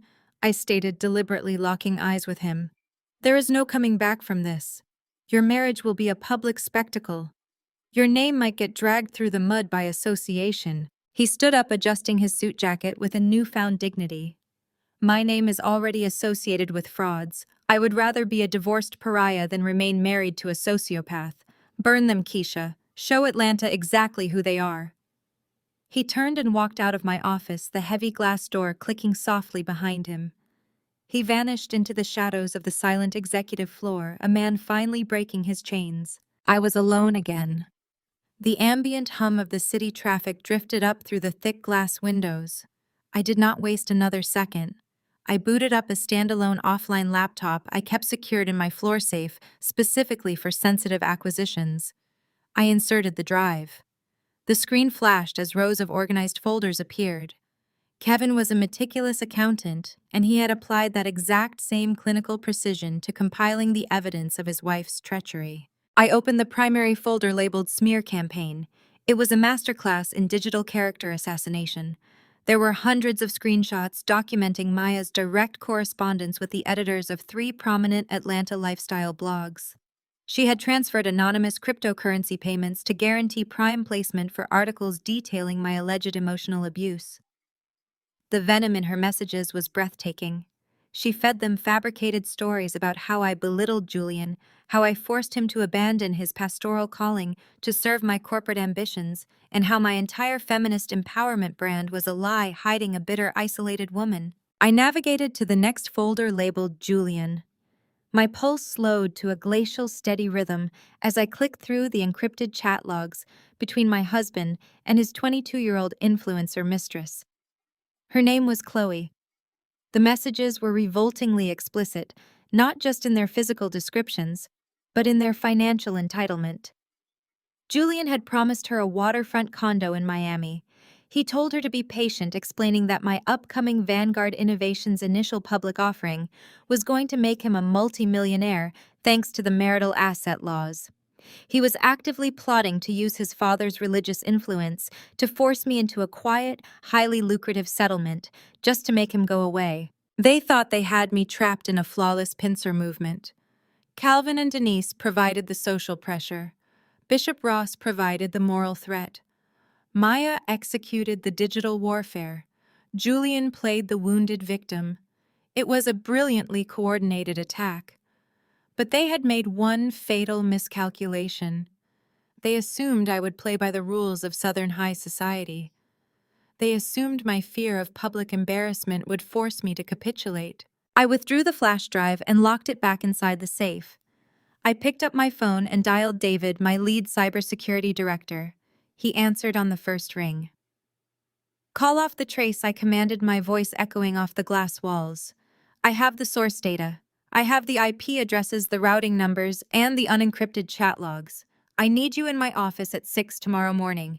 Bring our lead audiovisual technician and the event coordinator for the Vanguard Charity Gala. The Vanguard Innovations Charity Gala was exactly 14 days away. It was not merely a corporate event. It was the undisputed pinnacle of the Atlanta social season. Every year we rented out the grand atrium at the High Museum of Art. It was a black tie affair attended by mayors, senators, Fortune 500 executives, and the absolute upper echelon of the city's elite, including Bishop Ross, including my parents, including Julian. It was supposed to be the crowning celebration ahead of our public offering. Now it was going to be an execution chamber. Over the next 2 weeks, I maintained absolute radio silence. I did not respond to the blog posts. I did not issue a press release defending my character. I instructed my legal team to stall the divorce proceedings, citing a desire for private mediation. I completely withdrew from the public eye, allowing the rumors to fester and multiply. To the outside world, and more importantly to my family, it looked like I was breaking. It looked like the mighty Keisha Williams was finally crumbling under the immense pressure of public scrutiny. Behind the closed doors of Vanguard Innovations, however, I was meticulously rigging the battlefield. I worked directly with David and the AV team. We bypassed the standard event protocols, creating a closed-loop presentation system that only I could trigger from a remote device. We integrated Kevin's data into the high-definition projectors that spanned the walls of the grand atrium. We tested the audio feeds, ensuring that Julian's voice notes to his mistress would echo clearly over the state-of-the-art sound system. I was going to lock the most powerful people in the state inside a room and force them to look at the undeniable rotting truth. My intentional silence served as the perfect fertilizer for Julian's arrogance. As the days ticked closer to the gala, he grew increasingly emboldened by my apparent surrender. He genuinely believed he had won. He thought my lack of retaliation meant the board of directors had permanently muzzled me to protect the IPO. The final insult arrived exactly 48 hours before the gala doors were set to open. I was sitting in a final logistics meeting when my phone vibrated with a social media alert. It was a tag from Julian's public verified account. I opened the application. Julian had posted a photograph of himself standing on the balcony of the Midtown apartment I had unwittingly funded. He was wearing a custom-tailored tuxedo, looking devastatingly handsome and profoundly smug. But he was not alone. Standing right next to him, her arms wrapped securely around his waist, wearing a skin-tight sequined evening gown, was Chloe. The caption beneath the photograph was a masterpiece of passive-aggressive manipulation. It read, "Stepping into a new season of truth and transparency." Sometimes God removes toxic environments to make way for genuine blessings. Looking forward to attending the Vanguard Charity Gala this Saturday with my beautiful plus one. I will be making a major announcement regarding my future and my freedom. See you there, Atlanta. He had publicly RSVP'd to my corporate event. He was bringing his 22-year-old mistress as his date to a room filled with my clients. He was weaponizing the very event designed to celebrate my company, promising a major announcement that was clearly intended to hijack the narrative and humiliate me in front of the entire city. He was walking willingly, deliberately right into the center of the trap. I locked my phone screen and placed it flat on the conference table. I looked up at David and the event coordinator. Both of them had seen the post. Both of them were staring at me, waiting for a reaction. I did not scream. I did not throw anything. I simply leaned back in my chair, interlaced my fingers, and smiled. It was a terrifying, predatory smile. "Make sure the lighting on the main stage is perfect," I instructed, my voice barely above a whisper. "My husband wants transparency. We are going to give him absolute blinding clarity." The High Museum of Art was a fortress of glass and white enamel rising sharply against the Atlanta night sky. Tonight it belonged entirely to Vanguard Innovations. The grand atrium had been transformed into a breathtaking display of corporate dominance and refined elegance. Suspended floral arrangements of white orchids and silver hydrangeas cascaded from the vaulted ceilings, catching the light from hundreds of carefully positioned spotlights. A string quartet, situated on a raised acrylic platform, played classical renditions of modern anthems, providing a sophisticated soundtrack to the clinking of crystal champagne flutes. This was the absolute pinnacle of the city's social calendar. It was the night Vanguard Innovations was meant to cement its legacy ahead of the initial public offering. But tonight, the thick, humid air in the ballroom was practically vibrating with a completely different kind of electric tension. Every single member of the Atlanta elite was fully aware of the digital smear campaign. The venture capitalists, the state senators, the real estate tycoons, and the legacy families had all read the anonymous blogs. They had consumed the vicious rumors, painting me as an erratic, bitter, and abusive woman who had mercilessly cast her righteous husband out into the streets. As I descended the sweeping, spiraled staircase into the main atrium, I could feel the collective weight of 500 pairs of eyes locking onto my position.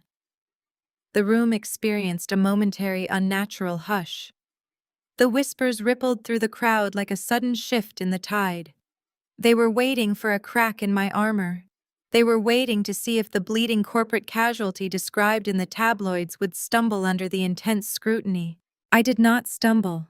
I glided down the final steps, radiating the kind of absolute terrifying confidence that cannot be faked. I wore a custom emerald green silk gown that was structural and commanding, serving as a flawless piece of high-fashion armor. My posture was impeccable, my expression serene, and my focus lethal. I walked directly into the center of the lion's den, entirely unbothered by the predatory stares. My first target was Marcus Vance, a notoriously ruthless tech billionaire who held significant influence over the institutional investors evaluating my IPO. He was standing near the ice sculpture, chatting with a prominent state senator. Both men ceased their conversation as I approached. I extended my hand, offering a warm, measured smile. "Marcus, it is a pleasure to see you," I said, my voice carrying clearly over the ambient noise of the gala. "I appreciate you taking the time to review the updated Q3 projections my office sent over this morning." Marcus took my hand, studying my face with a highly critical eye. He was searching for the unstable woman the blogs had promised him. "The numbers are undeniably impressive, Keisha," he replied, slowly testing the waters. "Though I must admit, the board has been fielding a rather alarming amount of noise regarding Vanguard's internal stability." I did not flinch. I did not get defensive or offer a frantic, breathless explanation about my personal life. I simply offered a soft, knowing laugh, as if he had just told a mildly amusing joke. "Noise is the perfect word for it, Marcus," I replied, maintaining unbreakable eye contact. "When a company is preparing to disrupt the market and secure a multi-million-dollar valuation, you attract a certain caliber of desperate individuals looking for a payout. I assure you, my legal team is handling the nuisance with surgical precision. The only thing you and the investors need to focus on is the 42% profit margin we are projecting for the upcoming fiscal year. Our foundation is built on solid rock. Vanguard remains entirely undisturbed." The senator nodded, his shoulders relaxing visibly. Marcus Vance let out a low, appreciative chuckle, raising his glass in a silent toast. He recognized power when he saw it. The elite did not care about morality. They cared about stability and profit. By projecting an aura of absolute, unshakable control, I stripped the smear campaign of its intended power. I spent the next hour moving seamlessly from one high-profile group to another. I discussed philanthropic initiatives with the mayor. I debated market trends with hedge fund managers. I was brilliant, charming, and utterly untouchable. And then the heavy glass doors of the grand atrium swung open. The temperature in the room seemed to drop 10 degrees as the circus finally arrived. Julian strode into the ballroom, flanked by his personal army of grifters. He was wearing a stark white tuxedo jacket that was clearly chosen to make him stand out against the sea of traditional black formal wear. Clinging tightly to his left arm was Chloe. She was wearing a skin-tight cutout sequined dress that was aggressively inappropriate for a formal charity gala. She held a smartphone mounted on a gimbal stabilizer, recording her entrance and broadcasting the entire spectacle live to her thousands of followers. Trailing closely behind them were Calvin and Denise. My parents had dressed in their absolute finest, attempting to project an aura of old money dignity. But their posture was stiff and defensive. They looked around the opulent room, realizing they were surrounded by actual billionaires, while their own bank accounts were currently frozen solid. Maya brought up the rear, clutching a designer clutch and scanning the room with frantic, erratic energy. She was looking for me, expecting to see a broken woman hiding in the corner. They moved together like a synchronized strike team, deliberately charting a path toward the center of the room. They wanted a confrontation. The entire strategy relied on me losing my temper. They needed me to scream. They needed me to summon security and demand their immediate removal. They wanted the cameras to capture the exact moment I fulfilled their racist, misogynistic narrative. They needed the angry black woman to validate their fabricated victimhood. I saw them approaching. I saw Julian's chest puff out with arrogant pride. I caught the eye of my lead security director, who immediately reached for his earpiece, preparing to intercept the hostile party. I offered a subtle, nearly imperceptible shake of my head. I gave the hand signal to stand down.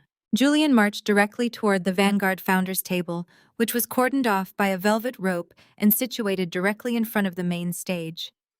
He dropped Chloe's hand and confidently grabbed the VIP place card, demanding that the event staff pull up additional chairs for his entourage. A young event coordinator looked across the room, panic flashing in her eyes as she silently begged me for instruction. I did not raise my voice. I did not march over to intercept them. I simply gave a slight nod to the head maitre d', directing his attention to a secondary table located near the kitchen exit pathway. It was a table usually reserved for overflow vendors. The maitre d' stepped forward with flawless professional grace, blocking Julian's path to the VIP section. "I apologize, sir," the maitre d' said, his voice carrying just enough volume for the surrounding guests to hear. "This table is reserved for Vanguard Executive Board members only. I have a lovely table prepared for your party right this way." Julian's smug smile faltered. He opened his mouth, ready to loudly assert his status as the CEO's husband. But he looked around and realized the trap I had laid. The surrounding billionaires and politicians were not watching a scandalous fight.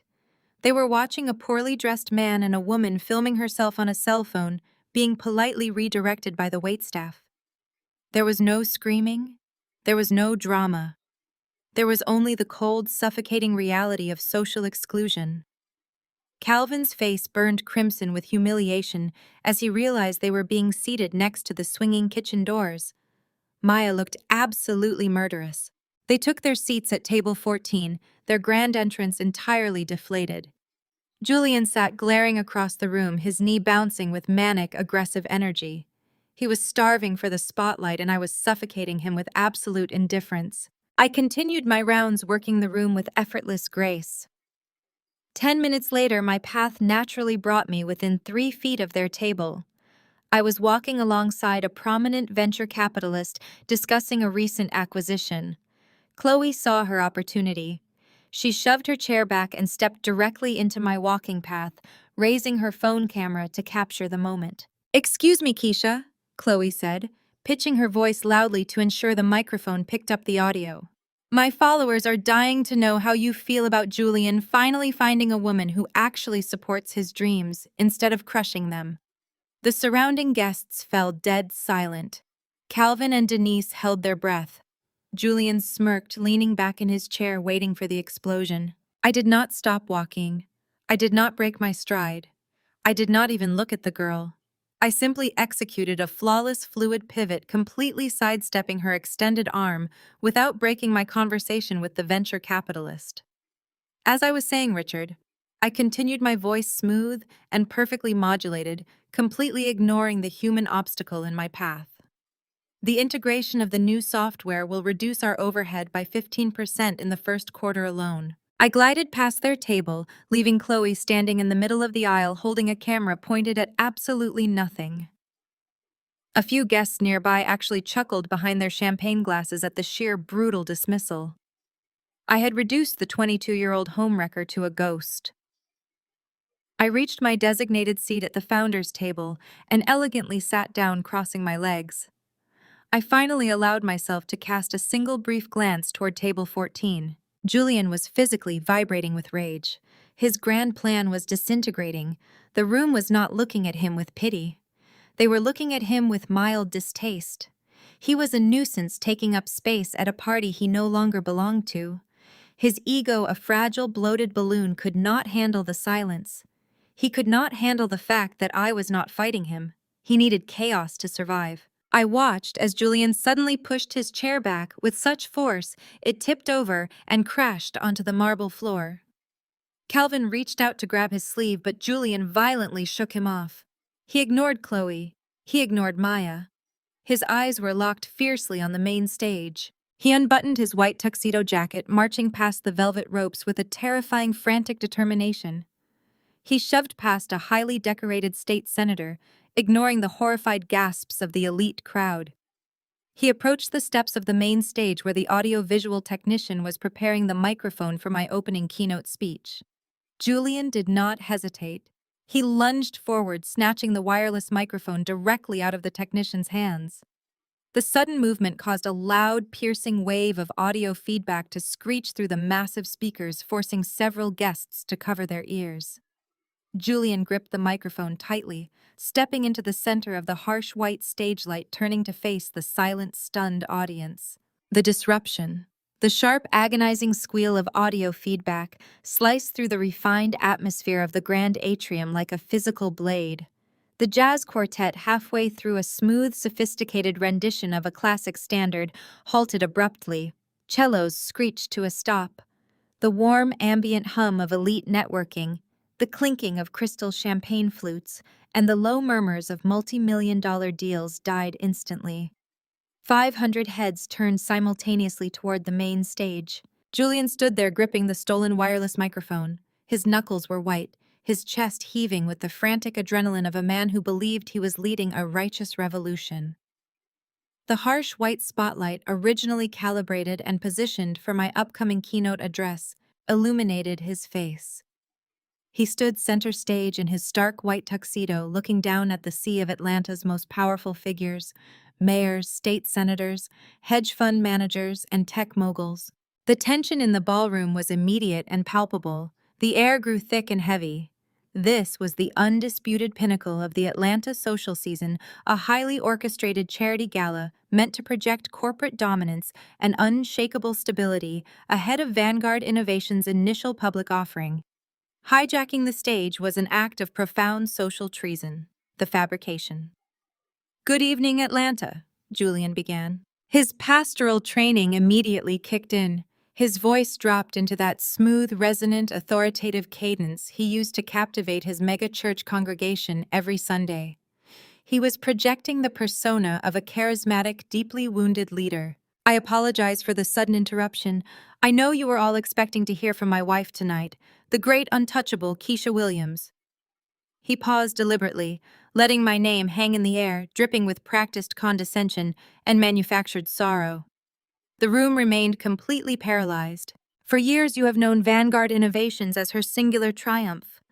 Julian continued pacing the stage with slow, measured steps. "You have celebrated her as a pioneer, a corporate trailblazer. But transparency is the foundation of any good business, and it is time for the absolute truth. Vanguard Innovations was not built by one woman. It was built by a partnership. I was the silent architect." A collective gasp rippled through the front rows. "I was the strategist working late into the night," Julian lied, his voice echoing powerfully through the state-of-the-art sound system. "I was the one drafting the business models, analyzing the market gaps, and securing the preliminary capital while she served as the public face. I sacrificed my own ambitions to elevate hers. I stepped back so she could shine." The enablers. I remained seated at the founder's table, my hands resting lightly in my lap, my expression completely neutral. Without turning my head, I allowed my eyes to track toward table 14 near the kitchen doors. The reaction from my family was nauseating. Calvin sat back in his chair, his chest puffed out, radiating the smug satisfaction of a patriarch who finally saw his archaic, misogynistic worldview validated in public. Denise was nodding along to Julian's lies, offering a tragic, sympathetic pout to the neighboring tables. She was playing the part of the grieving, disappointed mother whose daughter had lost her moral compass. Maya was standing up. She held her smartphone raised high above the crowd, her thumb tapping the screen frantically. She was live-streaming Julian's speech.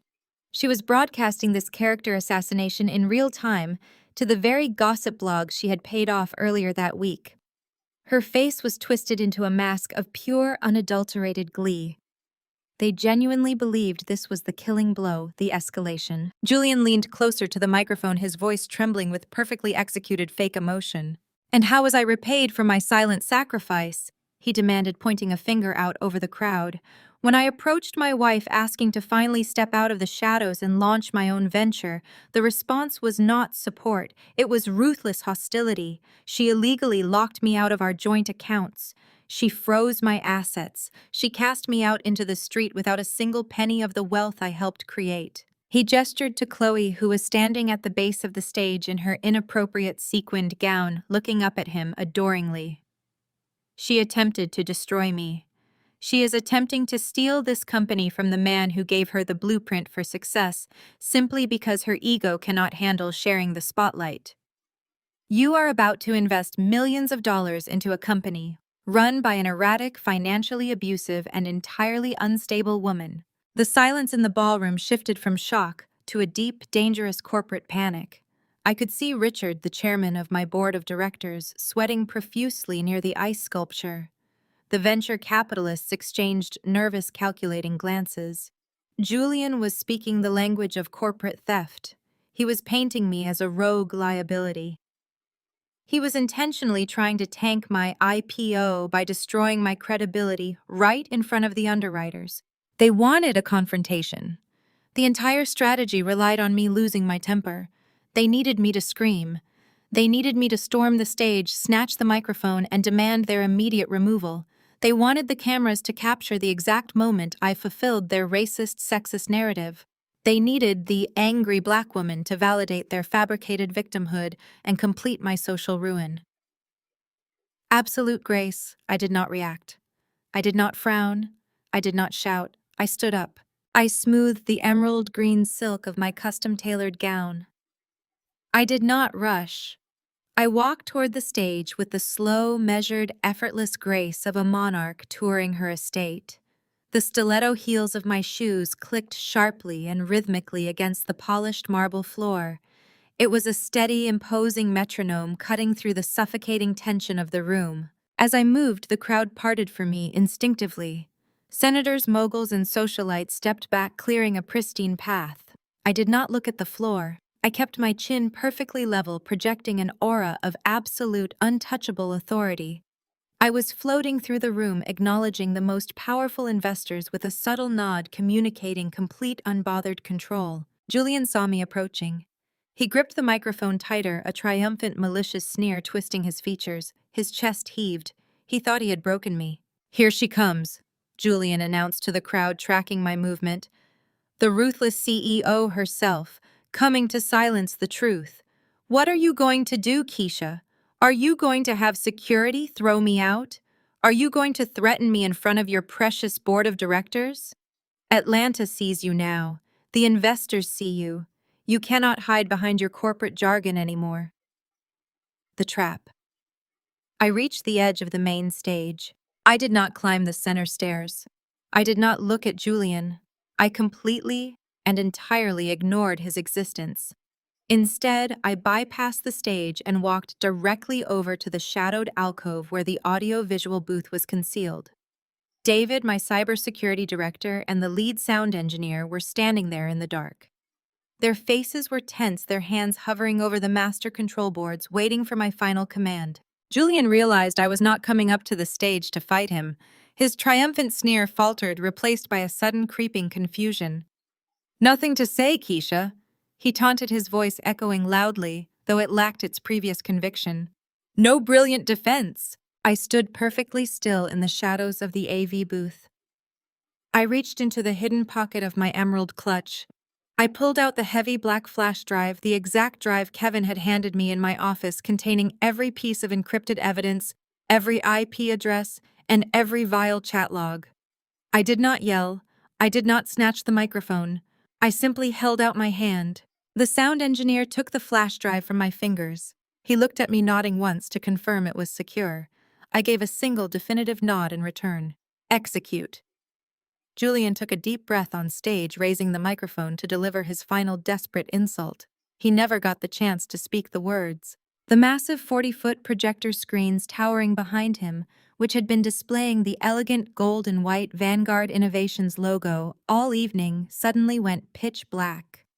A loud, heavy electronic pulse echoed ominously through the room, vibrating the crystal on the tables. The screens flickered violently to life, casting a harsh, glaring, undeniable light over Julian's shoulders, completely overriding the gala's programming. The screens behind Julian ignited with the undeniable clarity of high-definition data.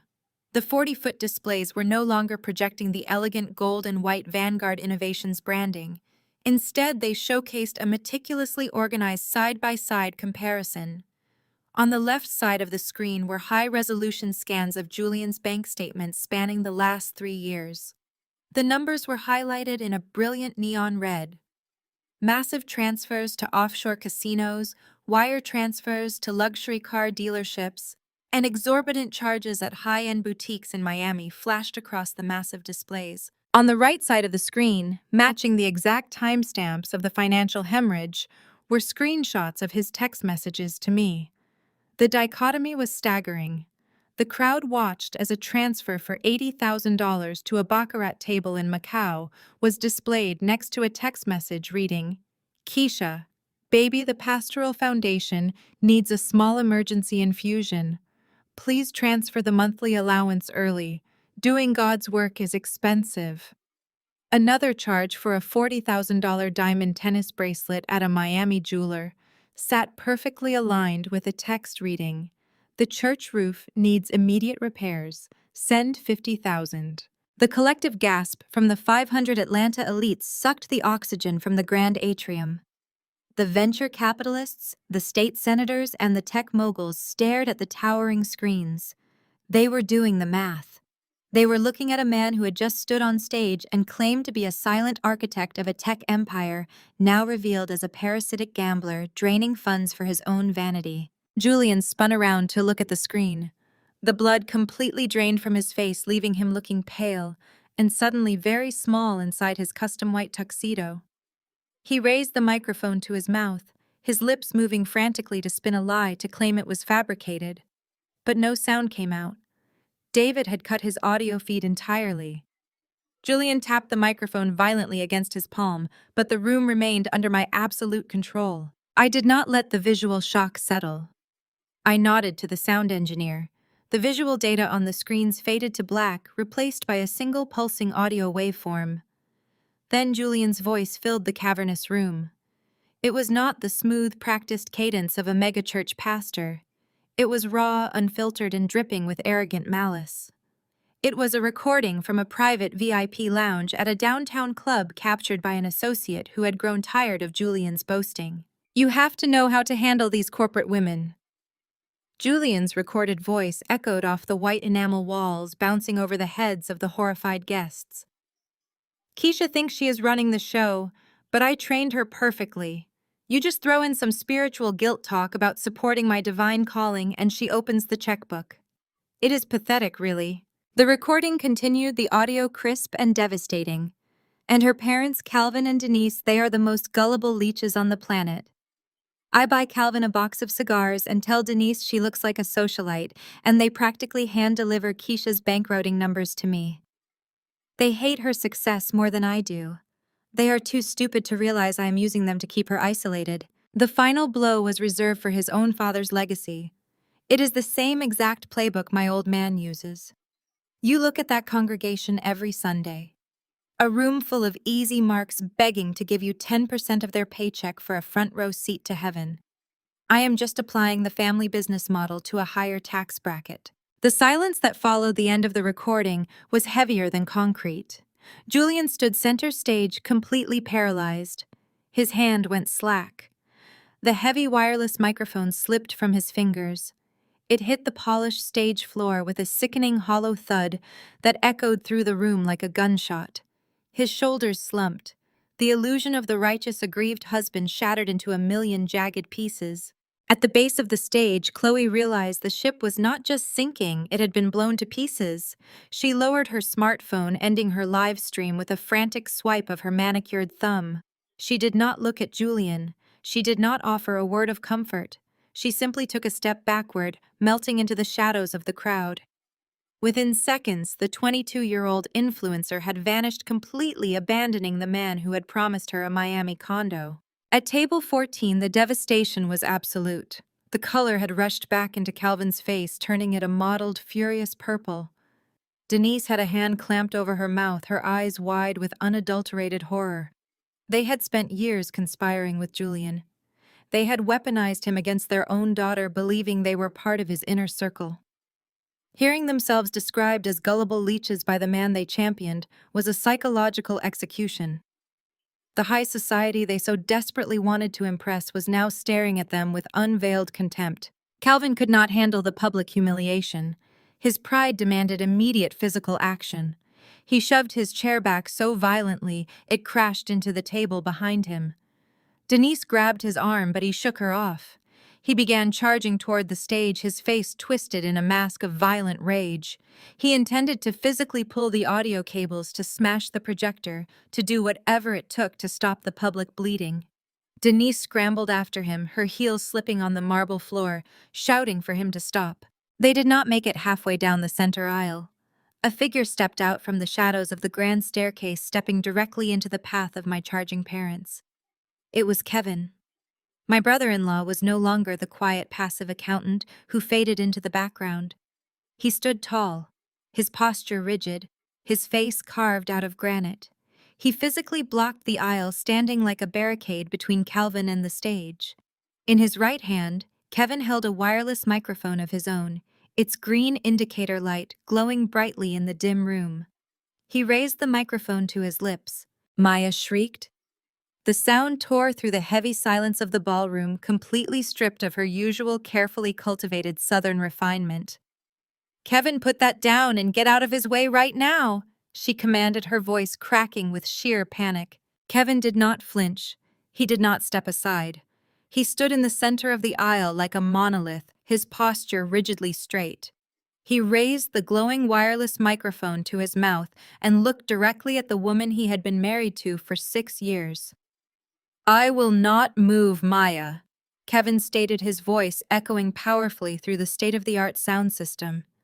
"I am absolutely done moving out of the way for this family." Calvin froze mid-stride. His fists were still clenched at his sides, but his forward momentum died instantly. He stood suspended in the aisle, suddenly hyper-aware of the 500 pairs of elite eyes drilling into his back. "For a decade," Kevin began, his tone surgical and incredibly precise, "I have balanced the ledgers for the Williams family.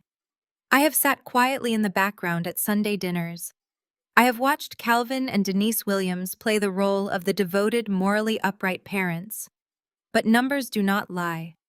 And the numbers tell a story of absolute, unadulterated parasitism." A sharp collective intake of breath rippled through the front rows. I remained seated at the founder's table, my hands resting lightly in my lap, watching my brother-in-law execute a flawless social demolition. Kevin gestured towards the massive screens, which now displayed the frozen waveform of Julian's voice. When Maya discovered Julian's infidelity 6 months ago, she did not defend her sister. She did not come to Keisha with the truth.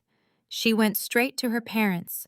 Calvin and Denise Williams convened a private family meeting to discuss one critical issue. They needed to figure out how to protect their access to Keisha's bank accounts. Denise let out a horrified gasp, covering her mouth with her hands. Calvin's face drained of its furious purple color, replaced by a sickly ashen gray. Julian was funneling hundreds of thousands of dollars out of Vanguard Innovations into his pastoral shell companies, and Calvin knew it. Kevin's voice rang out relentlessly. He knew Julian was spending Keisha's hard-earned capital on a 22-year-old mistress and offshore gambling debts. But Calvin and Denise turned a deliberate blind eye. They protected a cheating, embezzling fraud because Julian guaranteed their country club memberships were paid on time. He guaranteed the mortgage on their suburban estate never bounced. They sold out their own daughter to maintain a fake lifestyle. Maya lunged forward, her hands grasping desperately for the microphone in Kevin's hand. Kevin easily and calmly sidestepped her, leaving her stumbling awkwardly in her designer heels. "And then there is Maya," Kevin continued, looking down at his wife with absolute, unfiltered disgust. "When Keisha finally caught on to the financial discrepancies, Maya orchestrated the digital smear campaign you have all been reading this week. I have the receipts. I pulled the IP routing data from our shared home network. Maya transferred anonymous cryptocurrency payments to 3 major Atlanta lifestyle blogs. She fabricated the stories of emotional abuse. She fed them the lies about Julian abandoning his pastoral calling." Kevin turned to face the stunned crowd of investors and socialites.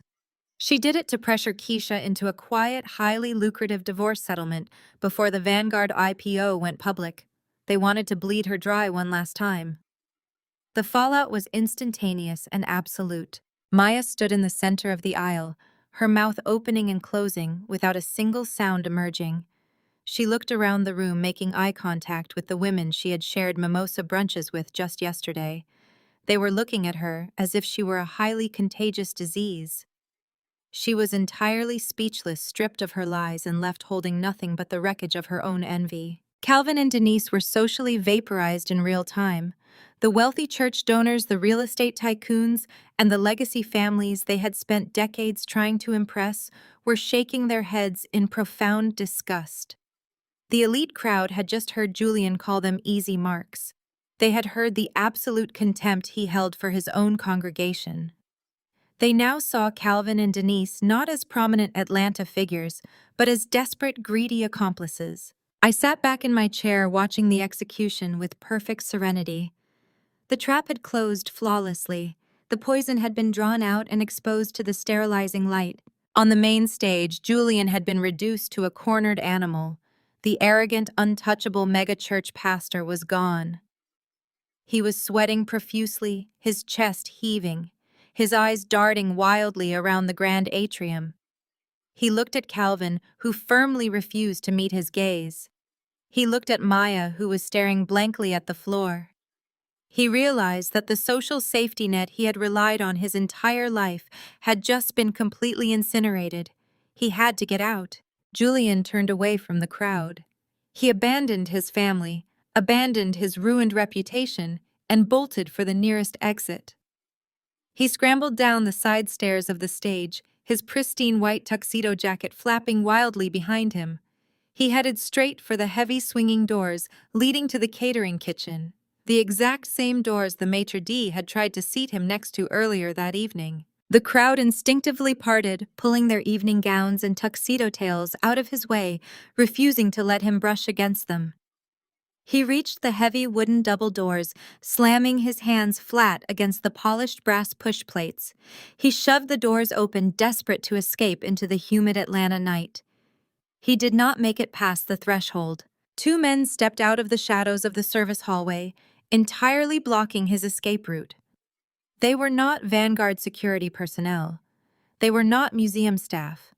They were wearing identical dark suits, their expressions unreadable and strictly professional. The taller of the two men reached into his breast pocket and produced a leather wallet, flipping it open to display a gleaming silver badge. Julian Ross. The agent stated, his voice calm, but carrying the undeniable crushing weight of federal authority. We hold a warrant for your arrest. You are being charged with multiple counts of federal wire fraud and money laundering.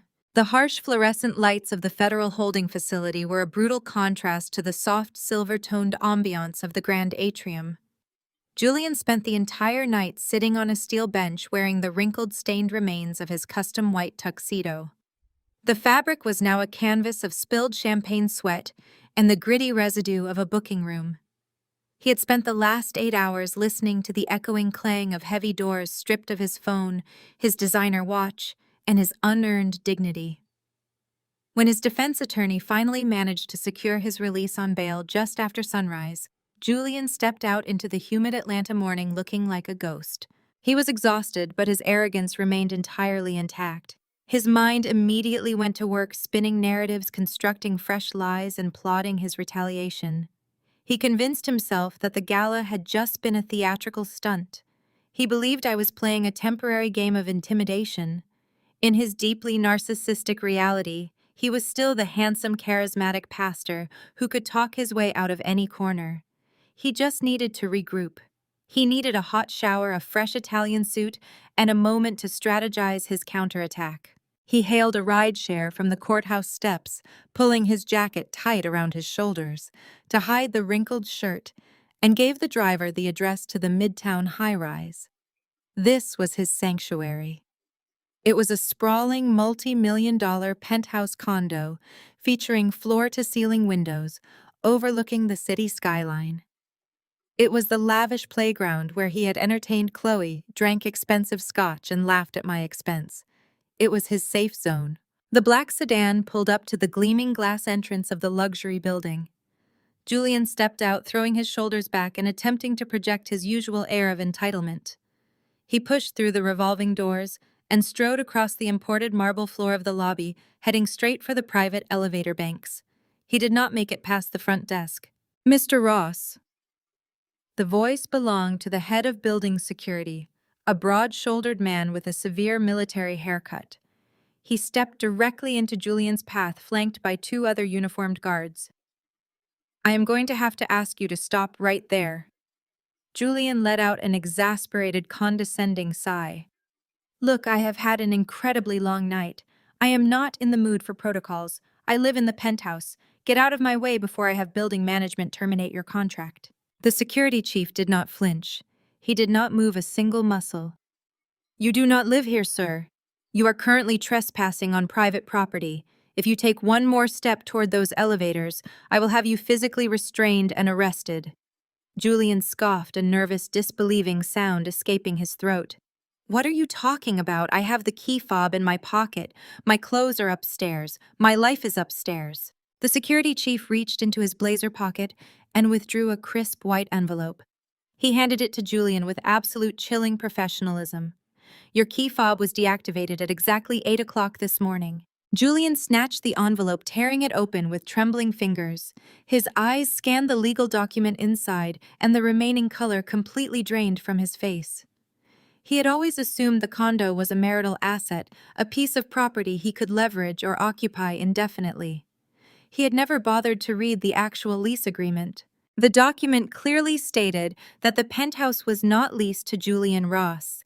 It was not even leased to Keisha Williams.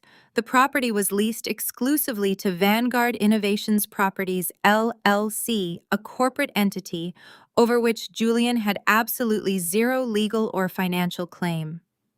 At 8 o'clock sharp, my corporate attorneys had executed an immediate termination of the lease, invoking a morality and liability clause that allowed Vanguard to vacate the premises instantly. "Where are my things?"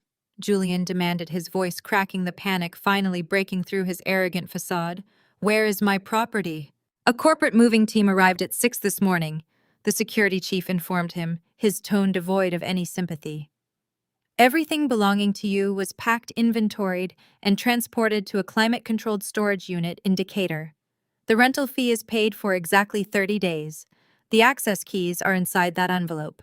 Now, I suggest you leave the premises immediately." Julian stood in the center of the pristine lobby, holding a piece of paper that represented the total evaporation of his lifestyle. He turned and stumbled back out through the revolving doors, hitting the sweltering pavement of the city streets. He was homeless. But a narcissist never accepts defeat without attempting to drag everyone else down with them. Julian pulled out his phone, his hands shaking with violent, uncontrollable rage. He called his attorney, screaming into the receiver. He demanded immediate, aggressive retaliation. He wanted a lawsuit filed before noon. He wanted an emergency injunction. He claimed I was acting maliciously, that I was illegally evicting him from his primary residence, and that the public humiliation of the gala had caused him severe, actionable emotional distress. His lawyer, eager to rack up billable hours and entirely underestimating the meticulous nature of my legal trap, filed the emergency motions with the Fulton County Court. They demanded an immediate hearing, expecting a sympathetic judge to grant Julian temporary access to his funds and a restraining order against my corporate maneuvers. By 3 o'clock that afternoon, Julian was standing in a sterile courtroom, still wearing his ruined white tuxedo. He looked disheveled, desperate, and entirely out of his depth. My lead corporate counsel stood calmly at the opposing table, wearing a perfectly tailored navy suit, holding a single slender manila folder. The presiding judge, a no-nonsense veteran of the bench with a reputation for despising frivolous litigation, adjusted his reading glasses and looked down at Julian's frantic filings. The silence in the courtroom was agonizing. The judge flipped through the pages, his expression shifting from mild annoyance to outright incredulity. "Mr. Ross," the judge began, his voice dry and echoing loudly in the wood-paneled room. You are standing before my bench demanding an emergency injunction for an illegal eviction and severe emotional distress.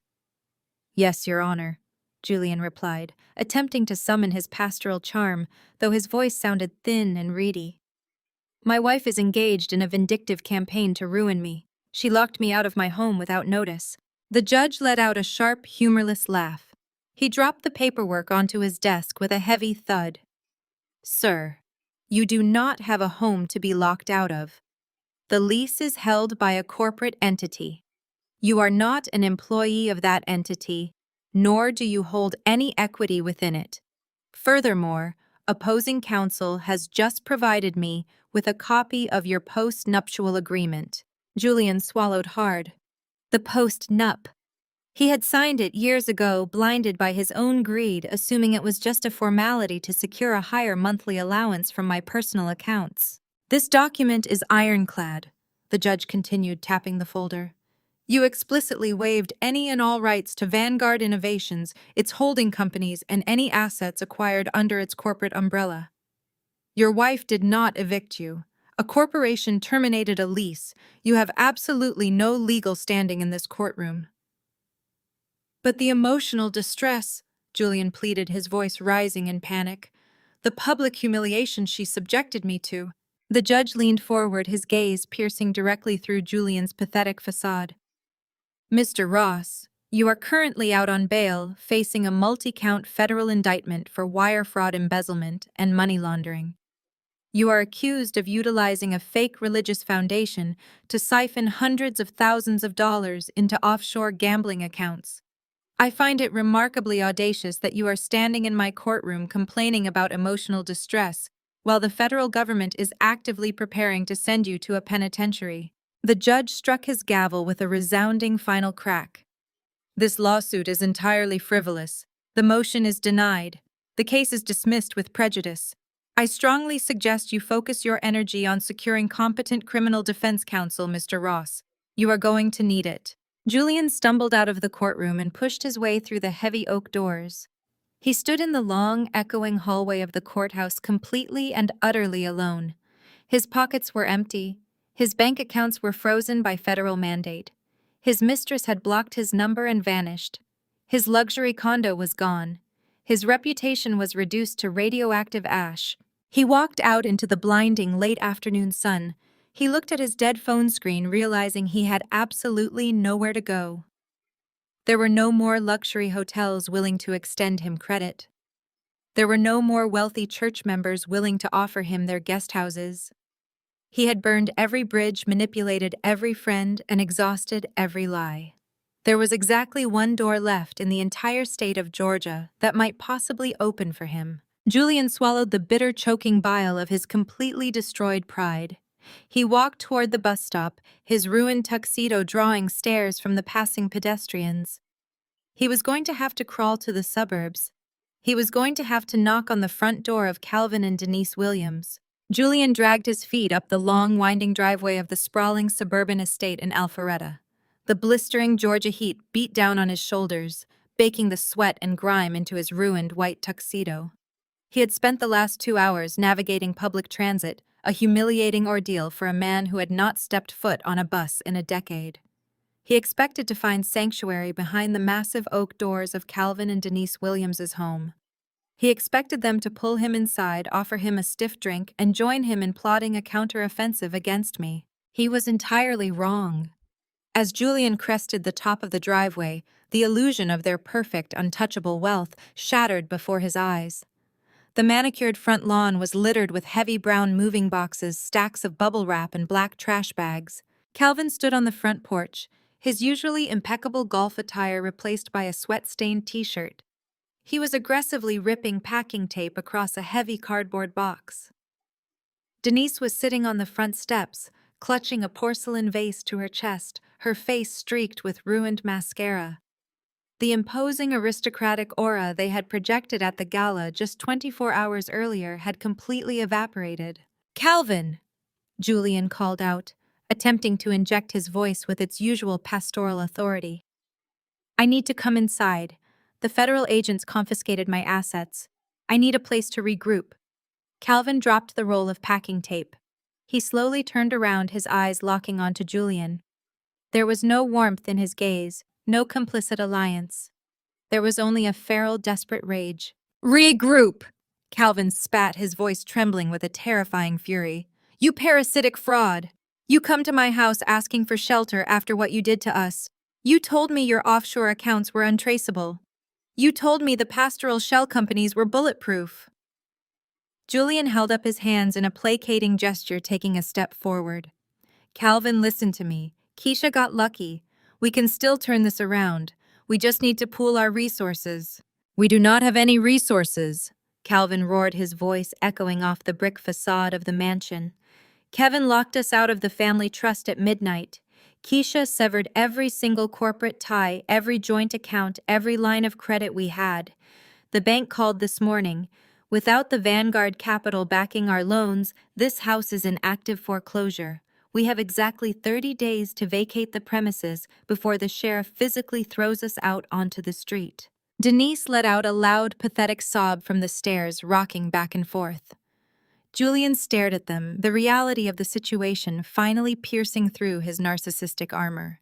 They were not his allies. They were just as ruined, just as desperate, and just as bankrupt as he was. "Get off my property," Calvin growled, taking a threatening step toward Julian. "You made us look like fools in front of the entire city. You ruined my reputation. If you do not turn around and walk back down that driveway right now, I will call the police myself and let them add trespassing to your federal indictment." Julian opened his mouth to argue, but the sheer violent hatred radiating from my father silenced him. He backed away slowly, turning his back on the sinking ship of the Williams family, and began the long, humiliating walk back down to the main road. Miles away, I sat behind the expansive, polished mahogany desk in my corner office at Vanguard Innovations. The chaos of the previous night felt like a distant memory. The room was perfectly quiet, climate-controlled, and bathed in the soft afternoon sunlight streaming through the floor-to-ceiling windows. I was sipping a cup of artisanal black tea, reviewing the final launch documents for our IPO, which had miraculously surged in projected value after the gala. The market loved a CEO who could ruthlessly eliminate liabilities. My private cell phone vibrated against the desk. The caller ID flashed Maya's name. I set my pen down. I let it ring 4 times before I finally swiped the screen to answer. I did not say hello. I simply waited. "Keisha?" Maya gasped into the receiver. She was hyperventilating, her voice a ragged, wet mess of panicked sobbing. "Keisha, please. You have to talk to me. You have to call him off." "Call who off, Maya?" I asked, my voice calm, even, and entirely devoid of emotion. "Kevin!" she wailed, the sound breaking into a hysterical pitch. "He packed his bags while I was sleeping. He left his wedding ring on the kitchen island. Keisha, he served me with divorce papers before I even had my morning coffee. He is demanding full custody of the house. He froze my credit cards. You have to tell him to stop. I am your sister." I took a slow, deliberate sip of my tea. "You lost the right to call yourself my sister the moment you paid those bloggers to assassinate my character. Kevin is a brilliant accountant, Maya. He simply balanced his own personal ledger. You were a bad investment." "It was Julian!" Maya screamed desperately, attempting to shift the blame, playing the perpetual victim. "He manipulated us. He brainwashed Mom and Dad. He made us believe you were hoarding the wealth. I did not want to hurt you, Keisha. I swear I was just confused. Please, you have to forgive me. I have nothing." "Accountability always feels like an attack when you are completely accustomed to unearned privilege," I replied smoothly. "You made your bed, Maya. Now you have to lie in it. Do not call this number again." I ended the call. I did not feel a single pang of guilt. I did not feel sad. I felt a profound, purifying emptiness. Immediately, 2 new voicemails populated on my screen. They were from Calvin and Denise.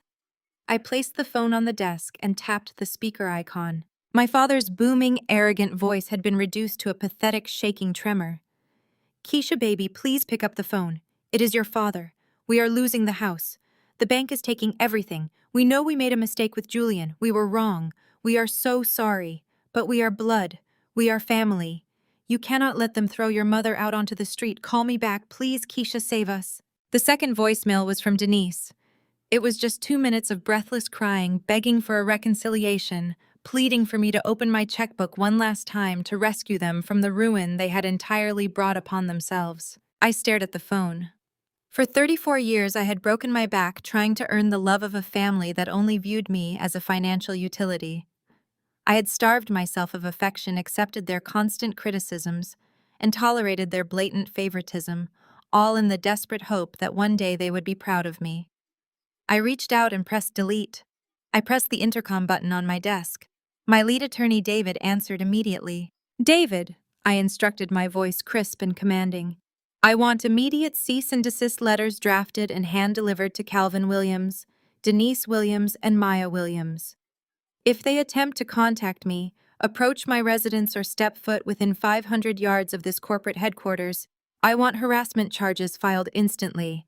Instruct the telecom provider to permanently block their numbers from my personal and private lines. Understood, Keisha, David replied without hesitation. Consider it done.